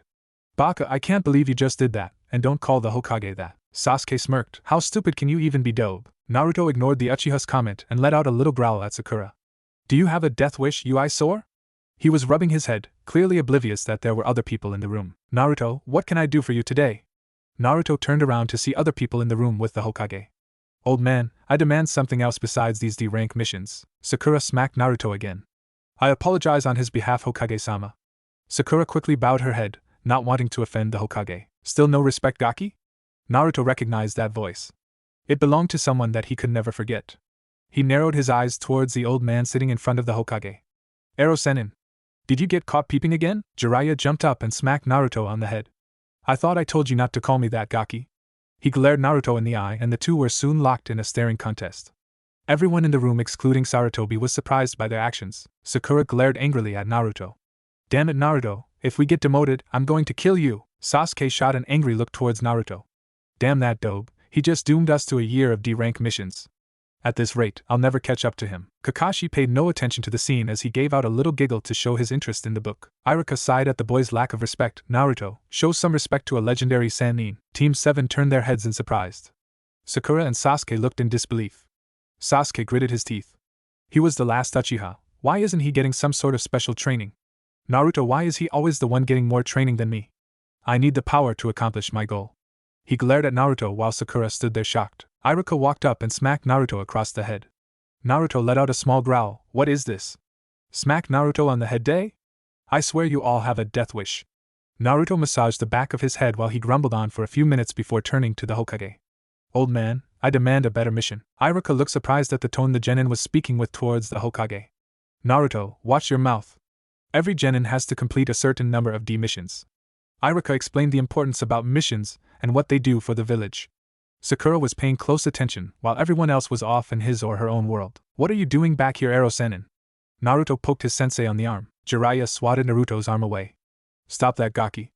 I'll tell you if you just give me a minute. Naruto grinned at Jiraiya. It better be good or else I'll end your peeping adventures for good. Jiraiya reached inside his vest and took out 2 letters. Here, brat, tell them I'm not your personal slave. He handed the letters towards Naruto, who gratefully accepted them. Then I guess Araki-nichan will know what you did in her house the last time you were there. Jiraiya stepped back and paled. How did he know? I'm a dead man if she finds out. Let's not go that far, Naruto. Jiraiya put up an innocent smile on his face. Naruto looked at his letters. One from Araki-nichan and one from Hikaru-chan? Naruto had a shocked look on his face before hastily opening his letter. He quickly read the letter and reread it again for a second time. Jiraiya slowly inched over behind Naruto and peeked at the letter. Naruto had a smile on his face by the time he read it. Jiraiya noticed Naruto's smile, and he thought this would be a great opportunity to get his Baka student back. So Arogaki, did she send you any good pictures? Naruto's face quickly turned cherry red, putting cherries to shame. He quickly put the letter away before turning to Jiraiya. Shizuka-san said that you better be keeping your promise. I wonder how I should answer that. Jiraiya started laughing insecurely as he backed away slowly. Why must the fates be so cruel towards me? Naruto didn't notice to his sensei's retreating form. I'll give you the letters so you can return it to them. Is that okay, Ero-sennin? Jiraiya nodded his head, glad that Naruto didn't push the subject matter any further. Yeah, give it to me soon. You know where to find me. Jiraiya excused himself and left the room. Naruto looked at the Hokage, who was sitting there peacefully. So, how about it, Oijizan? Make it worth my time. Sarutobi thought about this for a minute before deciding. He thought about Naruto's abilities. This would be a good time to give him a simple test. Okay, I'll give you a better mission. Iruka, hand Naruto a C rank mission. Iruka was shocked. But Hokage-sama. Sarutobi shot Iruka a look that caused him to back down. He handed Naruto a sheet of paper. Naruto read the paper out loud. Escort mission C rank to Nami no Kuni. Better than babysitting that damn cat. I'll take it. The Hokage nodded his head. Tazuna, come out, your escorts are here. Team 7 looked towards the door, awaiting their client. A man who looked like he was in his late 40s walked out. These are the brats that are going to protect me. The shrimp over there would probably wet his pants when he steps outside the gates. Everyone in the room became froze. All eyes were on Naruto. He had a small, eerie grin on his face. He gave the bridge builder a small smile before turning around. Everyone in the room slowly dropped their guard. The bridge builder was still alive, and Naruto made no attempt to kill him. Several thuds were heard a second later. Everyone except Naruto turned around to see what happened. Tazuna was against the wall. To be more exact, he was pinned against the wall with several kunais, some on his arms and legs and one just barely below his family jewels. The males in the room cringed at the sight, each imaging the fear that Tazuna was probably feeling. Sakura smacked Naruto across the head for his actions. Naruto no baka. Don't throw your weapons at our client, Naruto replied with a cold tone. My weapons? I think those are yours, Haruno. Sakura looked skeptical, until she checked her weapon pouch. She found her kunais missing. Naruto's eyes turned red for a split second before returning to normal. When you play with fire, you will get burned. Everyone felt the temperature of the room drop. No one made a movement. None of them saw the quick actions that Naruto displayed while stealing her weapons. Tazuna took a deep breath, thinking twice now about messing with the boy. Tazuna, rest assured, I'm a jounin, so if anything happens, I can handle it. I hope. Kakashi muttered the last part under his breath as he walked out the door casually, as if nothing happened. Naruto followed suit. The other three was wondering how the blonde pulled off that stunt. 20 minutes later, front gate. I swear those two are always late. Sakura walked around releasing her frustrations. Tazuna was too busy drinking sake to pay attention to the girl. He was still recovering from his earlier experience. Naruto, there was something odd yet familiar about that boy. He couldn't help but ponder on where he saw that face before. Sakura, she turned her head towards the person calling her name. She gave Sasuke her cutest smile. Yes, Sasuke-kun? Yes, maybe he's asking us out on a date. Sasuke looked at her, backing away slowly. Can you please shut up? Sakura nodded her head furiously. In her world, she heard, can you wait a while longer for me? Yes, it is a weird world in Sakura's mind. Naruto arrived 1 minute before Kakashi did. He had a stoic face on as he walked past his team and leaned against a tree, looking towards Tazuna. Kakashi arrived in his usual puff of smoke, greeting his lovely team. Sorry, there was a man who needed help with his telescope. I offered to fix it up for him. Liar! Sakura screamed out. Naruto let out a little laugh. Kakashi only smiled. Anyway, let's get going. Oddly enough, that was the truth. He figured no one would believe the truth anyway. Flashback. Jiraiya-sama. Jiraiya was at the local hot springs doing his favorite pastime, peeping. He sighed. It was always interruptions, never any peace and quiet. He turned around to see that it was only Konoha's copy ninja. Ah, it's you, Hataki-san. I thought you were the gaki again. What can I do for you? Jiraiya gave the copy ninja with a look that said hurry the hell up, the ladies wait for no one. Was Naruto just here? Kakashi looked around for Naruto, seeing if he left a trail or something. You just missed him, Kakashi. He was just here dropping off his letters for Araki and Hikaru. Jiraiya turned back around and looked into the peephole. Drool dripped out from the side of his mouth as he started giggling and writing down information on his notepad. Kakashi let out a little cough. Jiraiya-sama, I wanted to know how good Naruto is, seeing as how this is his first C-rank mission. Jiraiya let out a little laugh. Don't worry about anything, Kakashi. Naruto's more capable than most jounins out there. Why, I dare say he is on par with you or even better. I don't know, we never went all out in a spar. Kakashi had his jaw drop. Even though it was not visible under his mask, he could tell that Jiraiya knew his reaction. How is that possible? He's only a genin. Jiraiya stopped looking into the peephole and had a serious look on his face. The experiences that life throws at humans teach us so many things. You of all people should know that. Naruto is a gifted child, but not in the way of a genius or prodigy. He never had anything handed to him. He always worked towards his goals. He is someone that will surpass any genius. I'll be damned if that boy isn't Hokage someday. Watch over him, Kakashi. He'll make us all proud one day. Kakashi was speechless. He didn't know what to say. Oh, by the way, when you see him, tell him to take it off. Kakashi looked at him with a confused look. Take it off? Take what off? Jiraiya turned around with a smirk on his face. That's for us to know, and you to find out. Now if you'll excuse me, my book needs to come out. Kakashi immediately bowed his head. If it was for the greater good of Ika Paradise, he would gladly leave him alone. Thank you, Jiraiya-sama. I will tell him, and best of luck with the book. Kakashi disappeared, leaving Jiraiya to his work. Flashback end. Kakashi was, more than ever, itching for a rematch with the boy. As the group was moving out, Team 7 took one last look at Konoha before leaving. Naruto saw the uneasiness from his other team members. Homesick already, guys? We're barely 3 minutes away. Sasuke gave Naruto a glare. Sakura frowned. It's your first time out here as well. Don't act so high and mighty. Naruto only smiled towards her. If only you knew Haruno. Kakashi remembered that he had something to pass on to Naruto. I got a message from your sensei, he said to take them off. Kakashi gave Naruto a confused look. Do you know what he meant by that? Naruto didn't answer. He had a little smirk on his face. No, not really. Kakashi didn't believe the boy. A liar knows when another liar is lying. Kakashi didn't want to press matters any further, and continued walking. The group continued walking into the forest. The forest was a magnificent sight for Sakura and Sasuke, seeing as how they never left the village. The forest was dense, yet sunlight still managed to find its way in. Sasuke was walking in front of Tazuna while Naruto and Sakura walked besides the man, and Kakashi brought up the rear. Naruto spotted a puddle as the group proceeded further along the road. It hasn't rained in days. I wonder. Naruto focused on his nose to increase his sense of smell. He sensed that something was down there. Genjutsu probably. Naruto shot Kakashi a quick warning about the puddle. Kakashi took one look at the puddle and signaled for him to continue on. Naruto nodded and ignored the puddle as they walked past it. The puddle began to disappear as the group passed it. Two ninjas, clothed in dark colors, rushed towards the unexpected copy ninja. They rushed past him and warped their metal chain around the ninja. Down. They pulled on the chain and ripped Kakashi into pieces. Sakura screamed as she saw her sensei killed by two mysterious ninjas. His lifeless body was in pieces, lying on the ground. Tazuna backed away in fear. He was looking for his bodyguards but only saw the girl screaming. He was crying to himself. Oh, why did I get stuck with her? He saw his light flashing as the ninjas ran towards him. Sasuke immediately threw a kunai as the ninjas rushed forward. The kunai impaled itself along with the chain against the tree, forcing the ninjas to stop moving. Sasuke dashed forward and clotheslined the two ninjas. The impact forced the chains to break from their gauntlets.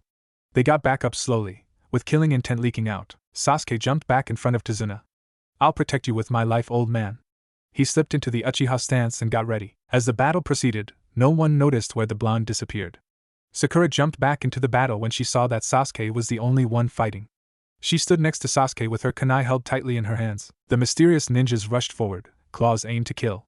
As they got closer, a pair of strong arms stopped them.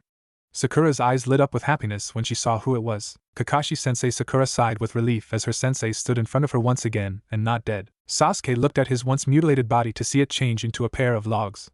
Kawamari?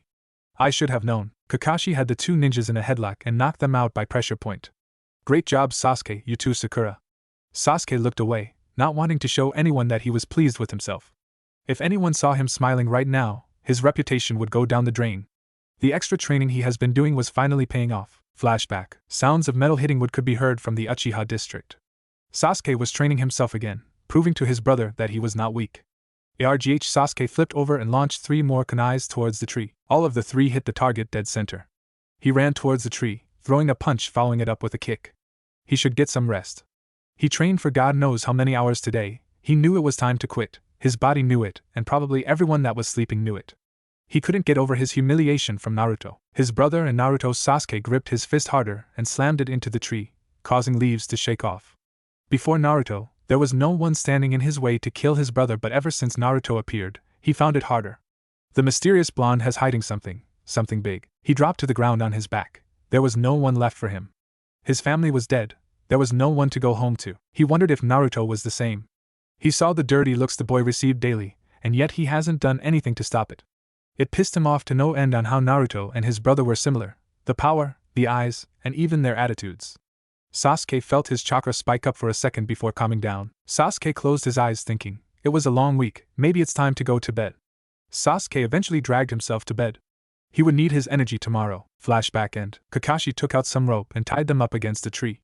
Naruto appeared next to Kakashi as he was tying them down. Sasuke walked up to Naruto with a big smirk on his face. Got scared, dope. Naruto glanced at him, petrified. Naruto didn't give Sasuke a second look as he went up to Tazuna and glared. We need to talk. Tazuna gulped as he saw the cold look the boy had. Naruto, you have no right to do anything with the client. You weren't even here for the fight, Sakura pointed out.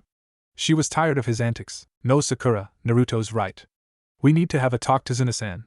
She looked at Kakashi, then back to Naruto, and then sighed. Alright, fine, have your little talk. She threw her hands up in the air and sat down on the floor. Naruto walked around Tazuna, like a vulture stalking its prey. Why are the demon brothers here, Tazuna-san? They don't usually take assassination jobs on unknown people. The price must be high if they wanted your head. Tazuna started to speak but was interrupted by Naruto. It better not be some emotional story or I'll finish the job myself. Tazuna backed away from the boy in fear. looking towards the Jounin for help.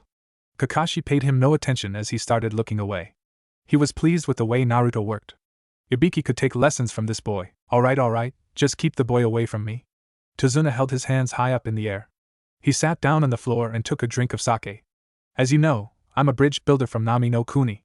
Nami no Kuni is a small nation that's poor. We lack the resources to bring ourselves back up, so I took on the project of building this bridge that will make trading easier. He took another drink from his bottle. But there is a man, Gata, right? Tazuna looked surprised. You heard of him? Naruto shrugged. He's supposedly a powerful shipping magnate that has many shady businesses around the country. Tazuna sighed. He came into our island and destroyed our economy by monopolizing the shipping routes that were essential for trade. That's why we couldn't afford to pay you guys any higher than a C-rank mission. Tazuna bowed his head in apology. Don't bow your head to me, old man. I could care less about your personal agendas. You paid for bodyguards and we'll fulfill our contract. We don't go back on our words. Sakura looked at Naruto with a surprised look. Wait, Naruto, you can't just make that decision. Sakura got up. She was already scared from the earlier attack and didn't want to risk another one. No, Sakura, we will continue this. Sasuke spoke up before Sakura had a chance to object. It wouldn't look good if we failed our first mission, right? Sakura sighed. There was no point in arguing with these two when they made up their mind. Okay, let's continue this mission, but please be careful, Sasuke-kun. Sasuke nodded his head. Tazuna was glad that these ninjas were not quitting on him. Thank you? Oh, thank you so much. I'll repay you guys somehow. Kakashi stood there smiling at his team. They're finally bonding with each other. Naruto may be a cold person, but his actions speak louder than his words. Now that we've decided, there's no turning back. Do you all agree with this? His students nodded. Okay, let's go then. The group moved out, leaving a message for Anbu to come and pick up the demon brothers. They continued traveling for several hours until the sky grew dark, and it was time to set up camp. They decided on a spot in the woods, not too far from the main road to keep them from getting lost, and not too close to the road where anyone can see them. Sakura and Sasuke turned in early, leaving Kakashi to take the first shift. Naruto and Tazuna sat by the fire, enjoying the silence between them. Tazuna was still feeling uncomfortable being in the boy's presence. He took another sip of his sake, deciding if it would be wise to initiate a conversation. Why do you risk your lives for people who don't even appreciate the things you're doing for them? Tazuna raised an eyebrow. He would have never expected the boy to talk, yet alone ask a question. I do this for my family. I want them to be happy. If it means to see a smile on their faces, I will go through hell and back just to see their smiles. Tazuna took another sip of his alcoholic drink. Naruto pondered on his answer. All his life, he had only a few people who he could consider family. Do you have anyone important to you, young man? Naruto let out a hollow laugh. Old man, the only people I consider family can be easily counted on one hand. Memories of the ones he cared about, memories of the ones he failed to protect. The promise that he swore started to reappear in his mind. Have I met you before, young man? Tazuna stared at the boy. He couldn't shake off that feeling. I'm just a young boy, old man. You can't expect someone like me to be traveling the world. Tazuna let out a loud laugh. You don't fool me, boy, those eyes of yours give you away. I'll keep your secret for now. Naruto walked away, leaving the old man to his thoughts. Kakashi was leaning against the tree, listening to the entire story. He figured the boy needed more interaction with people. He knew it, the Hokage knew it, and everyone that cared for the boy knew it. The boy needed to soften his heart, to become more human. Kakashi walked away, going back to keeping watch around the campsite. Next morning, everyone was wide awake from a night of sleep. Their nerves relaxed, feeling refreshed. They continued on with the trip. While Naruto was walking, he felt a presence. He immediately withdrew a kunai and threw it into the bushes, almost killing the rabbit if the kunai was any lower. Sakura ran over to the rabbit. Oh, you poor thing. Look at what you did, you monster. Just because you hate life does not mean you can kill other living things. She was calmly petting the rabbit, trying to calm it down. Naruto ignored the girl, looking confused. It was springtime. Why was the fur on the rabbit white? The rabbit's fur tells what kind of mood it's in. A white fur rabbit meant that it was still in hibernation, and a brownish fur meant that it was already out from hibernation and hunting for food. Someone must have used a kawamari on it. Naruto continued looking around while Sakura rejoined the group. Naruto caught a faint sound of metal coming towards them. Get down! Naruto shouted as he dragged the old man down while Kakashi pulled Sakura and Sasuke to the ground. A large sword flew over the group, barely missing their heads. Hand over the old man and I'll let you live, said a dark voice of the man who was standing on top of the sword. Kakashi's eye widened as he recognized the man. Momochi Zabuza, the demon of the bloody mist. Zabuza raised an eyebrow. Oh? The great copy ninja Kakashi? The famous ninja who is rumored to have copied over 1,000 jutsus. Naruto stepped forward but Kakashi held his arm out, signaling the boy to stop. Naruto, stay with the others, I'll handle this. Kakashi lifted his Hitaiite, revealing the Sharingan. What the hell? The Sharingan? Sasuke was looking at Kakashi, puzzling thoughts going in his head. So that's the famous Sharingan I heard so much about. I wondered if the rumors were true. I recall something from the Miss Bingo book. They wanted your head dead or alive, Kakashi. Is Kakashi-sensei that great of a ninja? Sakura thought as she watched the two men talk. What is your purpose here, Zabuza? Kakashi stared at the missing nin, not letting the man out of his sight. I was hired by Gato to kill the old man. Hand him over and I promise to not kill you guys. Zabuza replied confidently. Naruto chuckled. Sakura and Sasuke formed a ring around Tazuna while Kakashi stood in front of his team, not moving an inch. The hard way? Fine, I like the hard way as well. Zabuza disappeared from the tree with his sword and landed on the ground. Zabuza performed some quick hand seals and whispered quietly, Kirigaku no Jutsu. Thick mist started coming in from every direction. Naruto, Sasuke, and Sakura gathered around Tazuna, forming a circle. Kakashi stood his ground, turning his head, looking everywhere. His Sharingan was useless in this mist. He couldn't detect anything. Times like this he wished his eye wasn't a Sharingan, but a Byakugan instead. He sighed. Beggars can't be choosers here. He was trying to detect Zabuza's chakra signal but failed. He hoped Naruto had better luck. Naruto was calmly analyzing the situation. Kakashi sensed his students feeling tensed. Don't worry, guys. I won't let my teammates die. Naruto let out a little laugh. Zabuza's known for his silent killing style. Silent killing is a method that requires the user to become quick and silent. He'll step in quickly and quietly and kill you before you even know it. In some cases, you would be dead before you even know it. Everyone became tensed again. Sakura was shaking in fear. Sasuke was trembling. He found it hard to breathe. Guys, take it easy, small deep breaths. Kakashi shot Naruto an angry look. He was trying to calm the other two down, and Naruto instantly brought their fears back. 8 places, Zabuza spoke through the mist.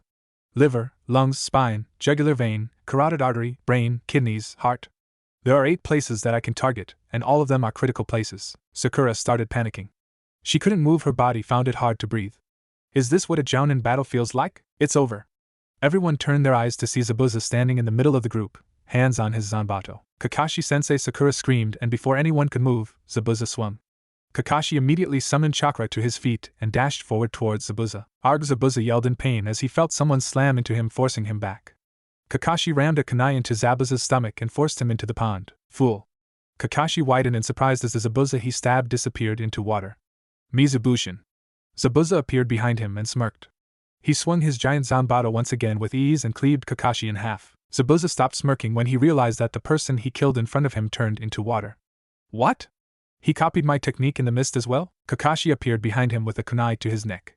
It's over. Everyone watching the fight felt relief.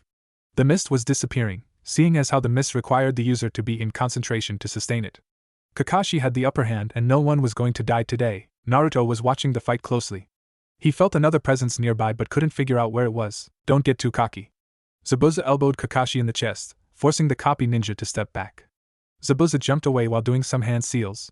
Suetun.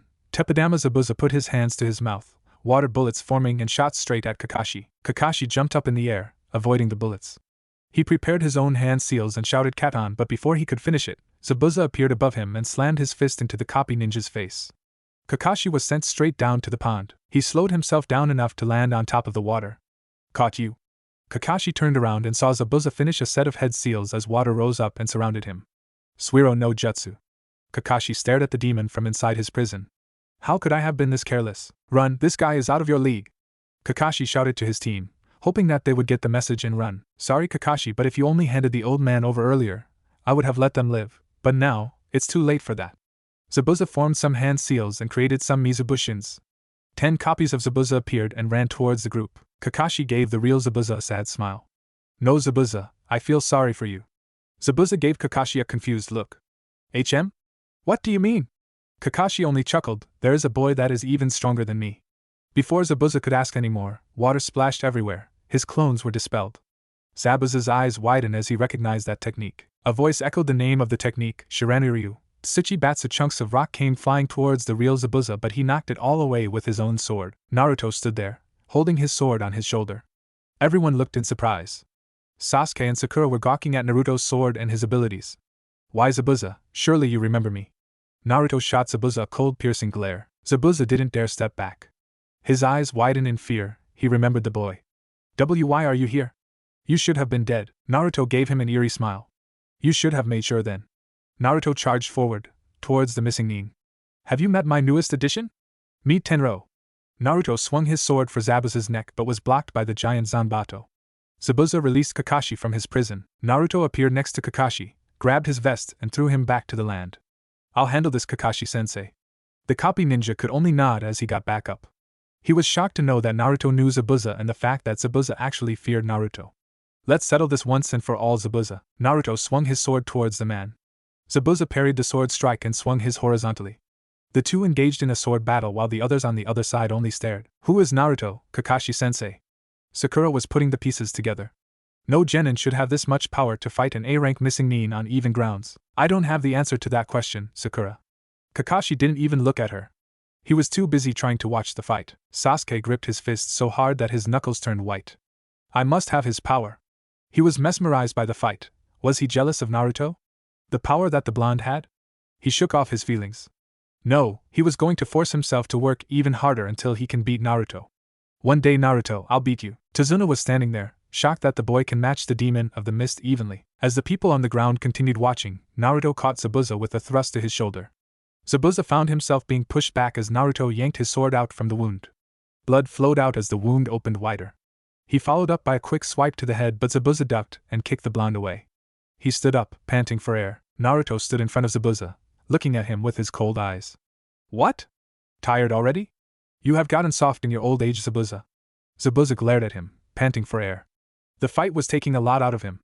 If it was just Kakashi, he would have been fine, but to find this boy here again was beyond fine. He knew he had no chance against him. Tired? No way. Zabuza lunged towards the boy. He quickly formed a familiar set of hand seals and shouted Suetun.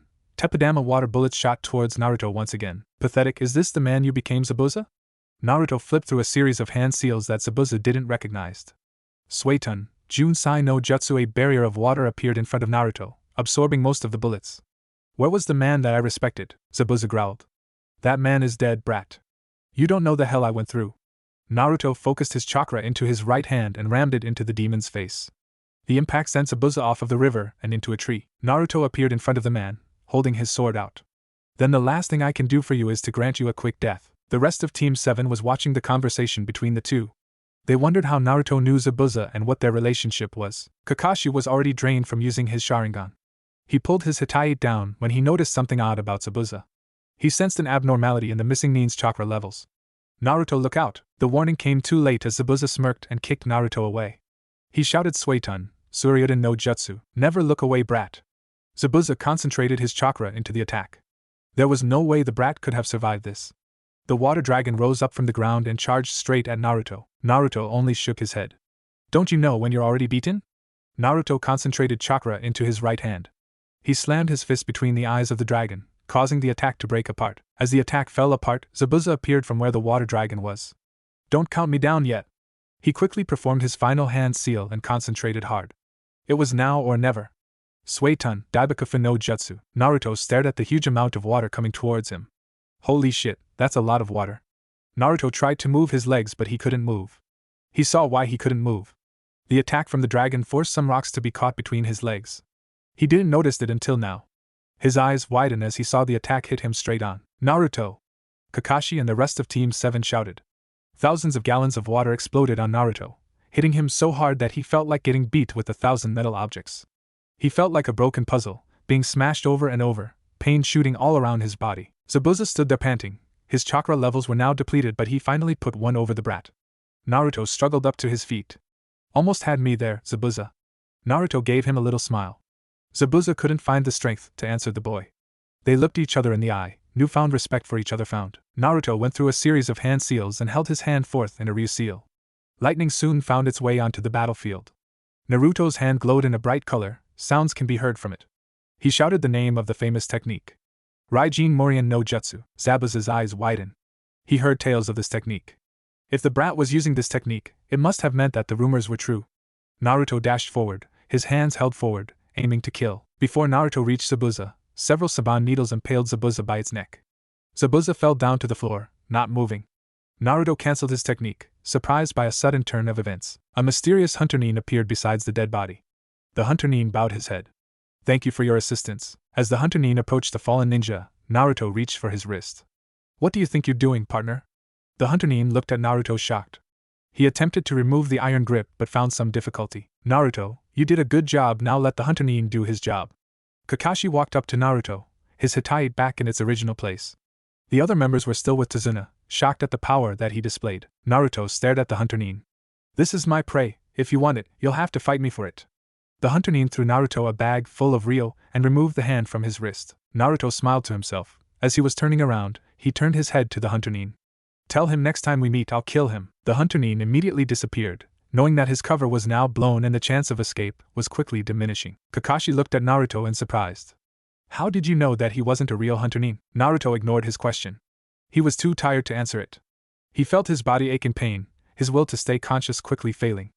I should have listened to Ero-sennin, Naruto said to no one in particular, as he felt himself losing consciousness while falling to the ground. It was always the same feeling, the warmth that darkness brought.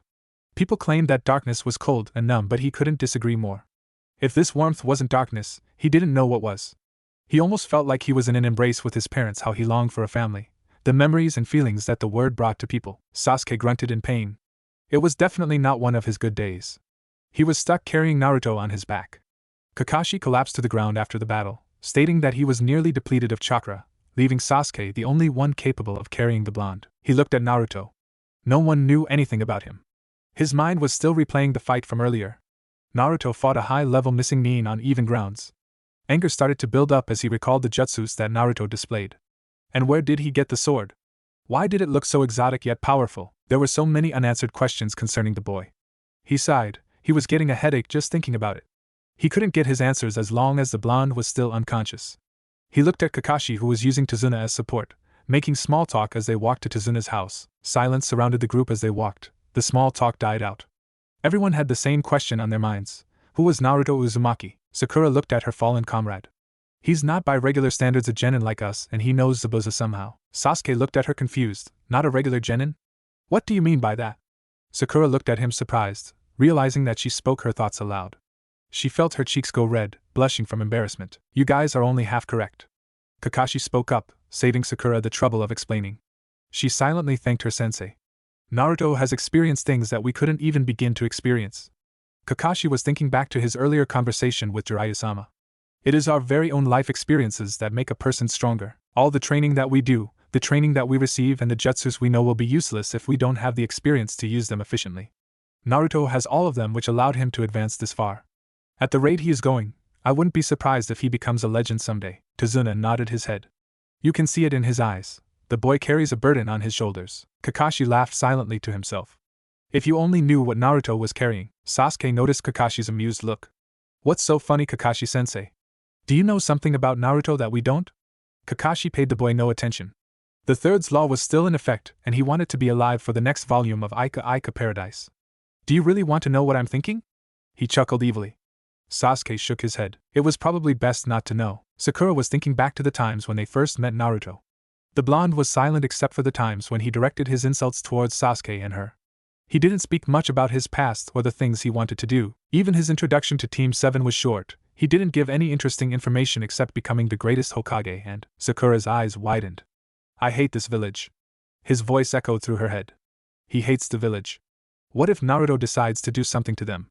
She decided to keep her thoughts to herself until she confronted Naruto. After a while, the group could finally see a small town. Tazuna smiled. We're finally here. Everyone looked towards the town. It felt different somehow. When you look at Konoha, you see people enjoying themselves, happy and lively, but when you look at this town, it's quiet and gloomy. The group arrived in front of Tazuna's house, all tired and ready to sleep except for Naruto, who was already asleep. Welcome to my humble home, guys. Tazuna opened the door and ushered them in. Tsunami, I'm home. Tazuna yelled out. I'm in here, Dad. A soft voice spoke back. A feminine figure walked out from the kitchen. Oh, you brought home guests. Tsunami introduced herself and bowed her head. Welcome to our home. She looked at the group. A man with silver hair and a couple of children. Her eyes fell to the blonde. Oh, Kami, is he okay? She rushed over, taking him off Sasuke's back. Sasuke gratefully released the boy, dropping him into her arms. He stretched his aching muscles, feeling glad that Naruto was finally off his back. Kakashi waved his hand nonchalantly, calming Tsunami down. He's okay, he just passed out from exhaustion. All he needs is some sleep and he'll be good as new. Tsunami sighed. That's a relief. Let's get him to bed then. Sasuke saw Kakashi giving him a weird look. He glared at Kakashi when he realized what his sensei was hinting. He just got rid of the heavy load and now he has to carry him again. Sasuke sighed and picked Naruto up once more, moving him into the spare room. Next morning, Naruto opened his eyes. He didn't recognize the location nor did he see anyone from his team. He slowly moved his body around, which indicated that they were alright in case he had to fight his way out. He got up slowly and saw that he was in a small room. He heard some noises from outside the door. What a time for me to be without my sword. Naruto slowly made his way over to the door, not making any noise as he moved. He waited until he was sure his guards were gone before making his move, but he hesitated when he saw the door opening slowly. As the door opened, Naruto jumped behind his so-called captor. He put his hands to cover the mouth and the throat. He was taken by surprise when his captor let out a scream. A very feminine scream. He turned his captor around and came face to face with a good-looking woman if he was into older women. Her scream was heard throughout the house. In an instant, he heard noises coming from the outside. Tsunami, what happened? Are you okay? Tazuna came rushing into the room followed by Team 7. Naruto backed away, trying to understand the situation. Someone better tell me what's going on. After Kakashi explained that Naruto was in Tazuna's house and that Sasuke carried him here after he passed out, Naruto apologized to Tsunami for sneaking up on her. She told him it was alright, since it was her fault for not knocking on the door. Kakashi turned Naruto, we're having breakfast downstairs, why don't you join us? Naruto nodded his head. Then we're going to do some training. Naruto raised his eyebrows. Kakashi saw the boy raised his eyebrows. Yes, training. Zabuza is still pretty much alive and kicking, so we're training. Naruto let out a little laugh as he followed everyone downstairs for breakfast. I and the forest Team 7 followed Kakashi into the woods, where it was abundant with trees. It was too green for Naruto's taste. Kakashi stood in front of a very sturdy tree. Okay guys, today we're doing tree climbing. Sakura gave him a confused look, but we already know how to climb trees, sensei. Kakashi gave her a smile behind his mask. But not like this. Kakashi applied some chakra to his feet before slowly walking up the tree until he hung upside down from a tree branch. This is ninja-style tree walking. He saw the shocked look Sakura and Sasuke had on their face. He noticed that Naruto was yawning. I might have to do something special for him. The point of this training is to climb the trees using your feet. Kakashi threw several kunais down to his students. Apply some chakra to your feet and try it. You may not use your hands. Sasuke and Sakura picked up the kunais and tried it themselves. Sasuke looked at the tree. Okay, apply some chakra and climb. He concentrated some chakra to his feet and climbed. He climbed up about 3 feet before the tree cracked under his footstep and he jumped off. Kakashi saw Sasuke's problem. Too much chakra and you'll be blown away, whereas if you have too little chakra and you'll fall. Hey, this is pretty easy. Everyone turned their heads to see Sakura all the way up in the tree. Kakashi raised his eyebrow. Oh? It looks like she surpassed the mighty Uchiha and the person who wants to become Hokage in this exercise. Sasuke glared at Kakashi. Sakura saw the look Sasuke gave Kakashi. Shut up, Baka Kakashi-sensei. She didn't want Sasuke mad at her. TCH. I'm not doing this exercise. Kakashi frowned at the boy. Won't or you can, Naruto? Naruto looked at him with a bored look. You're just wasting my time here. Naruto grabbed the kunai and balanced it with the tip of his finger. Being a clown won't help you in this exercise, though. Naruto smirked at Sasuke. He walked up the tree calmly, still balancing the kunai. He walked up the tree and passed Sakura in the process. He walked at the top and walked back down. How did you like my axe, Sasuke-chan? Sasuke glared at him. What the hell? I will finish this exercise and beat you, Naruto. Kakashi looked at the boy with amazement. He not only walked up the tree but focused chakra into the kunai so it wouldn't fall as well. He was doing 2 exercises at once. Amazing. I think his chakra control is even better than Sakura's. We'll try water walking then. Kakashi jumped off from his branch and landed on the ground. Wow, looks like you're not just all talk, Naruto. Sakura, continue walking up and down the tree, and Sasuke, continue until you finish with the exercise, and you. Kakashi looked at Naruto. Come with me. Kakashi started walking, leaving Naruto behind. Naruto shrugged his shoulders as he followed the older ninja. He smirked at Sasuke as he walked past him. Try not to lag behind dead last. Sasuke glared at him with so much anger that if Naruto were a tree, there would be no remains of him. Naruto walked away laughing. Sasuke stared at the tree with looks of determination and ran towards it. Elsewhere in the forest. What do you want now, Kakashi-sensei? Naruto looked at his sensei with a bored look. In truth, Naruto wanted to be left alone so he can train without wandering eyes. Kakashi answered him in a serious tone. I want to know the extent of your abilities. Naruto gave him a little laugh. You already asked Ero-sennin, you don't need to ask me. Kakashi gave him a surprised look. Don't ask how I know, I just know he told you. Kakashi nodded his head. Okay, do you know the water walking technique? Naruto nodded. Then let's take it up a level. I want you to do a 1-arm handstand on top of the water.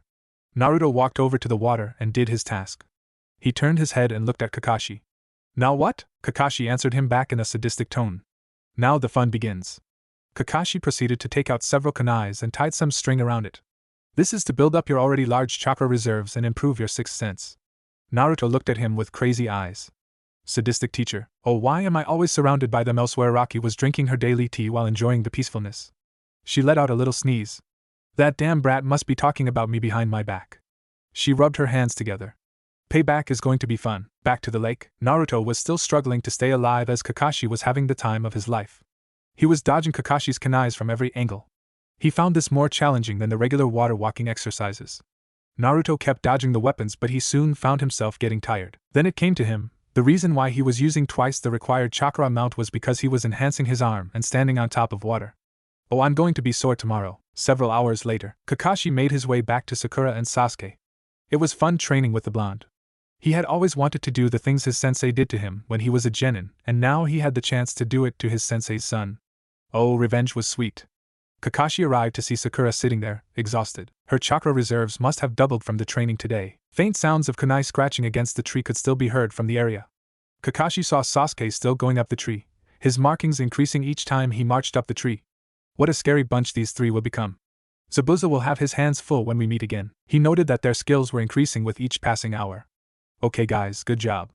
Let's go back. Kakashi disappeared in smoke, leaving the others behind to wander back at their own pace. Sakura got up slowly, trying to get the feeling back into her legs. Sasuke-kun, let's go back any? She looked at Sasuke getting higher and higher. He left a final scratch mark before jumping away and landing on his knees. He was trying to catch his breath while mentally cursing his sensei for this ridiculous exercise. He slowly got up and walked towards the house. In the house, Kakashi noticed that 2 of his students were here but didn't see the last one. Did any of you guys see Naruto? He received no answer. Sakura was too tired to answer him and Sasuke showed no interest. He sighed. It looks like it was up to him to search for the blonde boy. As he got close to the door opened and narrowly missed the ninja's face. Whoops, watch yourself there, Kakashi-sensei. I might have broken your face or something if you were closer. Kakashi frowned as he watched Naruto smirked. That was too close, too tightly planned. He was going to watch out for Naruto now. Naruto closed the door and greeted Tsunami. Dinner's in a little bit, Naruto. Why don't you go wash up? Naruto nodded his head as he got ready for dinner. Several minutes later, everyone was sitting down for a peaceful dinner. No glares were thrown, normal conversation flowed smoothly, only because everyone was tired. Sasuke glared at Naruto. Where were you all day, dobe? Too good to train with us? Naruto continued eating, ignoring the Uchiha. A pair of chopsticks dropped to the table and a pair of hands slammed the table. Why do you try so hard like that? Even if you train, you can't beat Gatta's men. No matter how hard you work or how big you talk. Against the strong, the weak loses. Tears dripped down to the table. Inari glared at Naruto. You Uzumaki, I hate your cocky attitude. How can you be like that? Tears were dripping down the young boy's eyes. No one said anything and let the boy vent out his frustrations. You think training is going to help you become a hero? A hero is useless and stupid. Naruto finished his meal. Are you done whining yet? You're ruining my meal. Naruto put his chopsticks down slowly. Are you that desperate that you have given up hope already? Everyone looked at Naruto, wondering where he was going with this. Before Inari could answer, Naruto disappeared and reappeared by the wall, holding Inari by his throat. Kakashi jumped up, he didn't even see the boy move. Naruto put his hands up, interrupting the copy ninja. Naruto turned his attention to Inari. Go on, tell me how much you hate me and how I'm going to die. He asked in a cold monotone voice. Inari, ever since the time he almost drowned in the river, was scared of death. He has never been this scared for his life before. It was Naruto's eyes that scared him the most. They were so cold, so harsh. He saw the boy in front of him actually grinning. Naruto started laughing. You are just a pathetic piece of trash that Gatta probably wouldn't take the time to even kill. You are a waste of his time and mine. So why don't I do both of us a favor and kill you right now? Naruto took out a kunai and slammed it into the wall, missing Inari's face by a few centimeters, nicking the side of his face. Blood started to slowly drip out. Tsunami screamed, fearing for her son's life while Kakashi and Tazuna dashed up to Naruto, trying to save the boy. Naruto saw their advancements from the corner of his eyes. Move another inch and I'll kill him. Kakashi backed away slowly. Calm down, Naruto. He's only a boy, he doesn't know what he's saying right now. Team 7 recalled the story that Tazuna told them about Inari's father. Sasuke and Sakura stood there, watching Naruto. They didn't want to move and cause Naruto to kill the boy, they didn't know what he was capable of. Naruto's cold blue eyes never left Inari. The boy felt like he was staring into the soul of a demon. Brat, you know nothing about a hard life.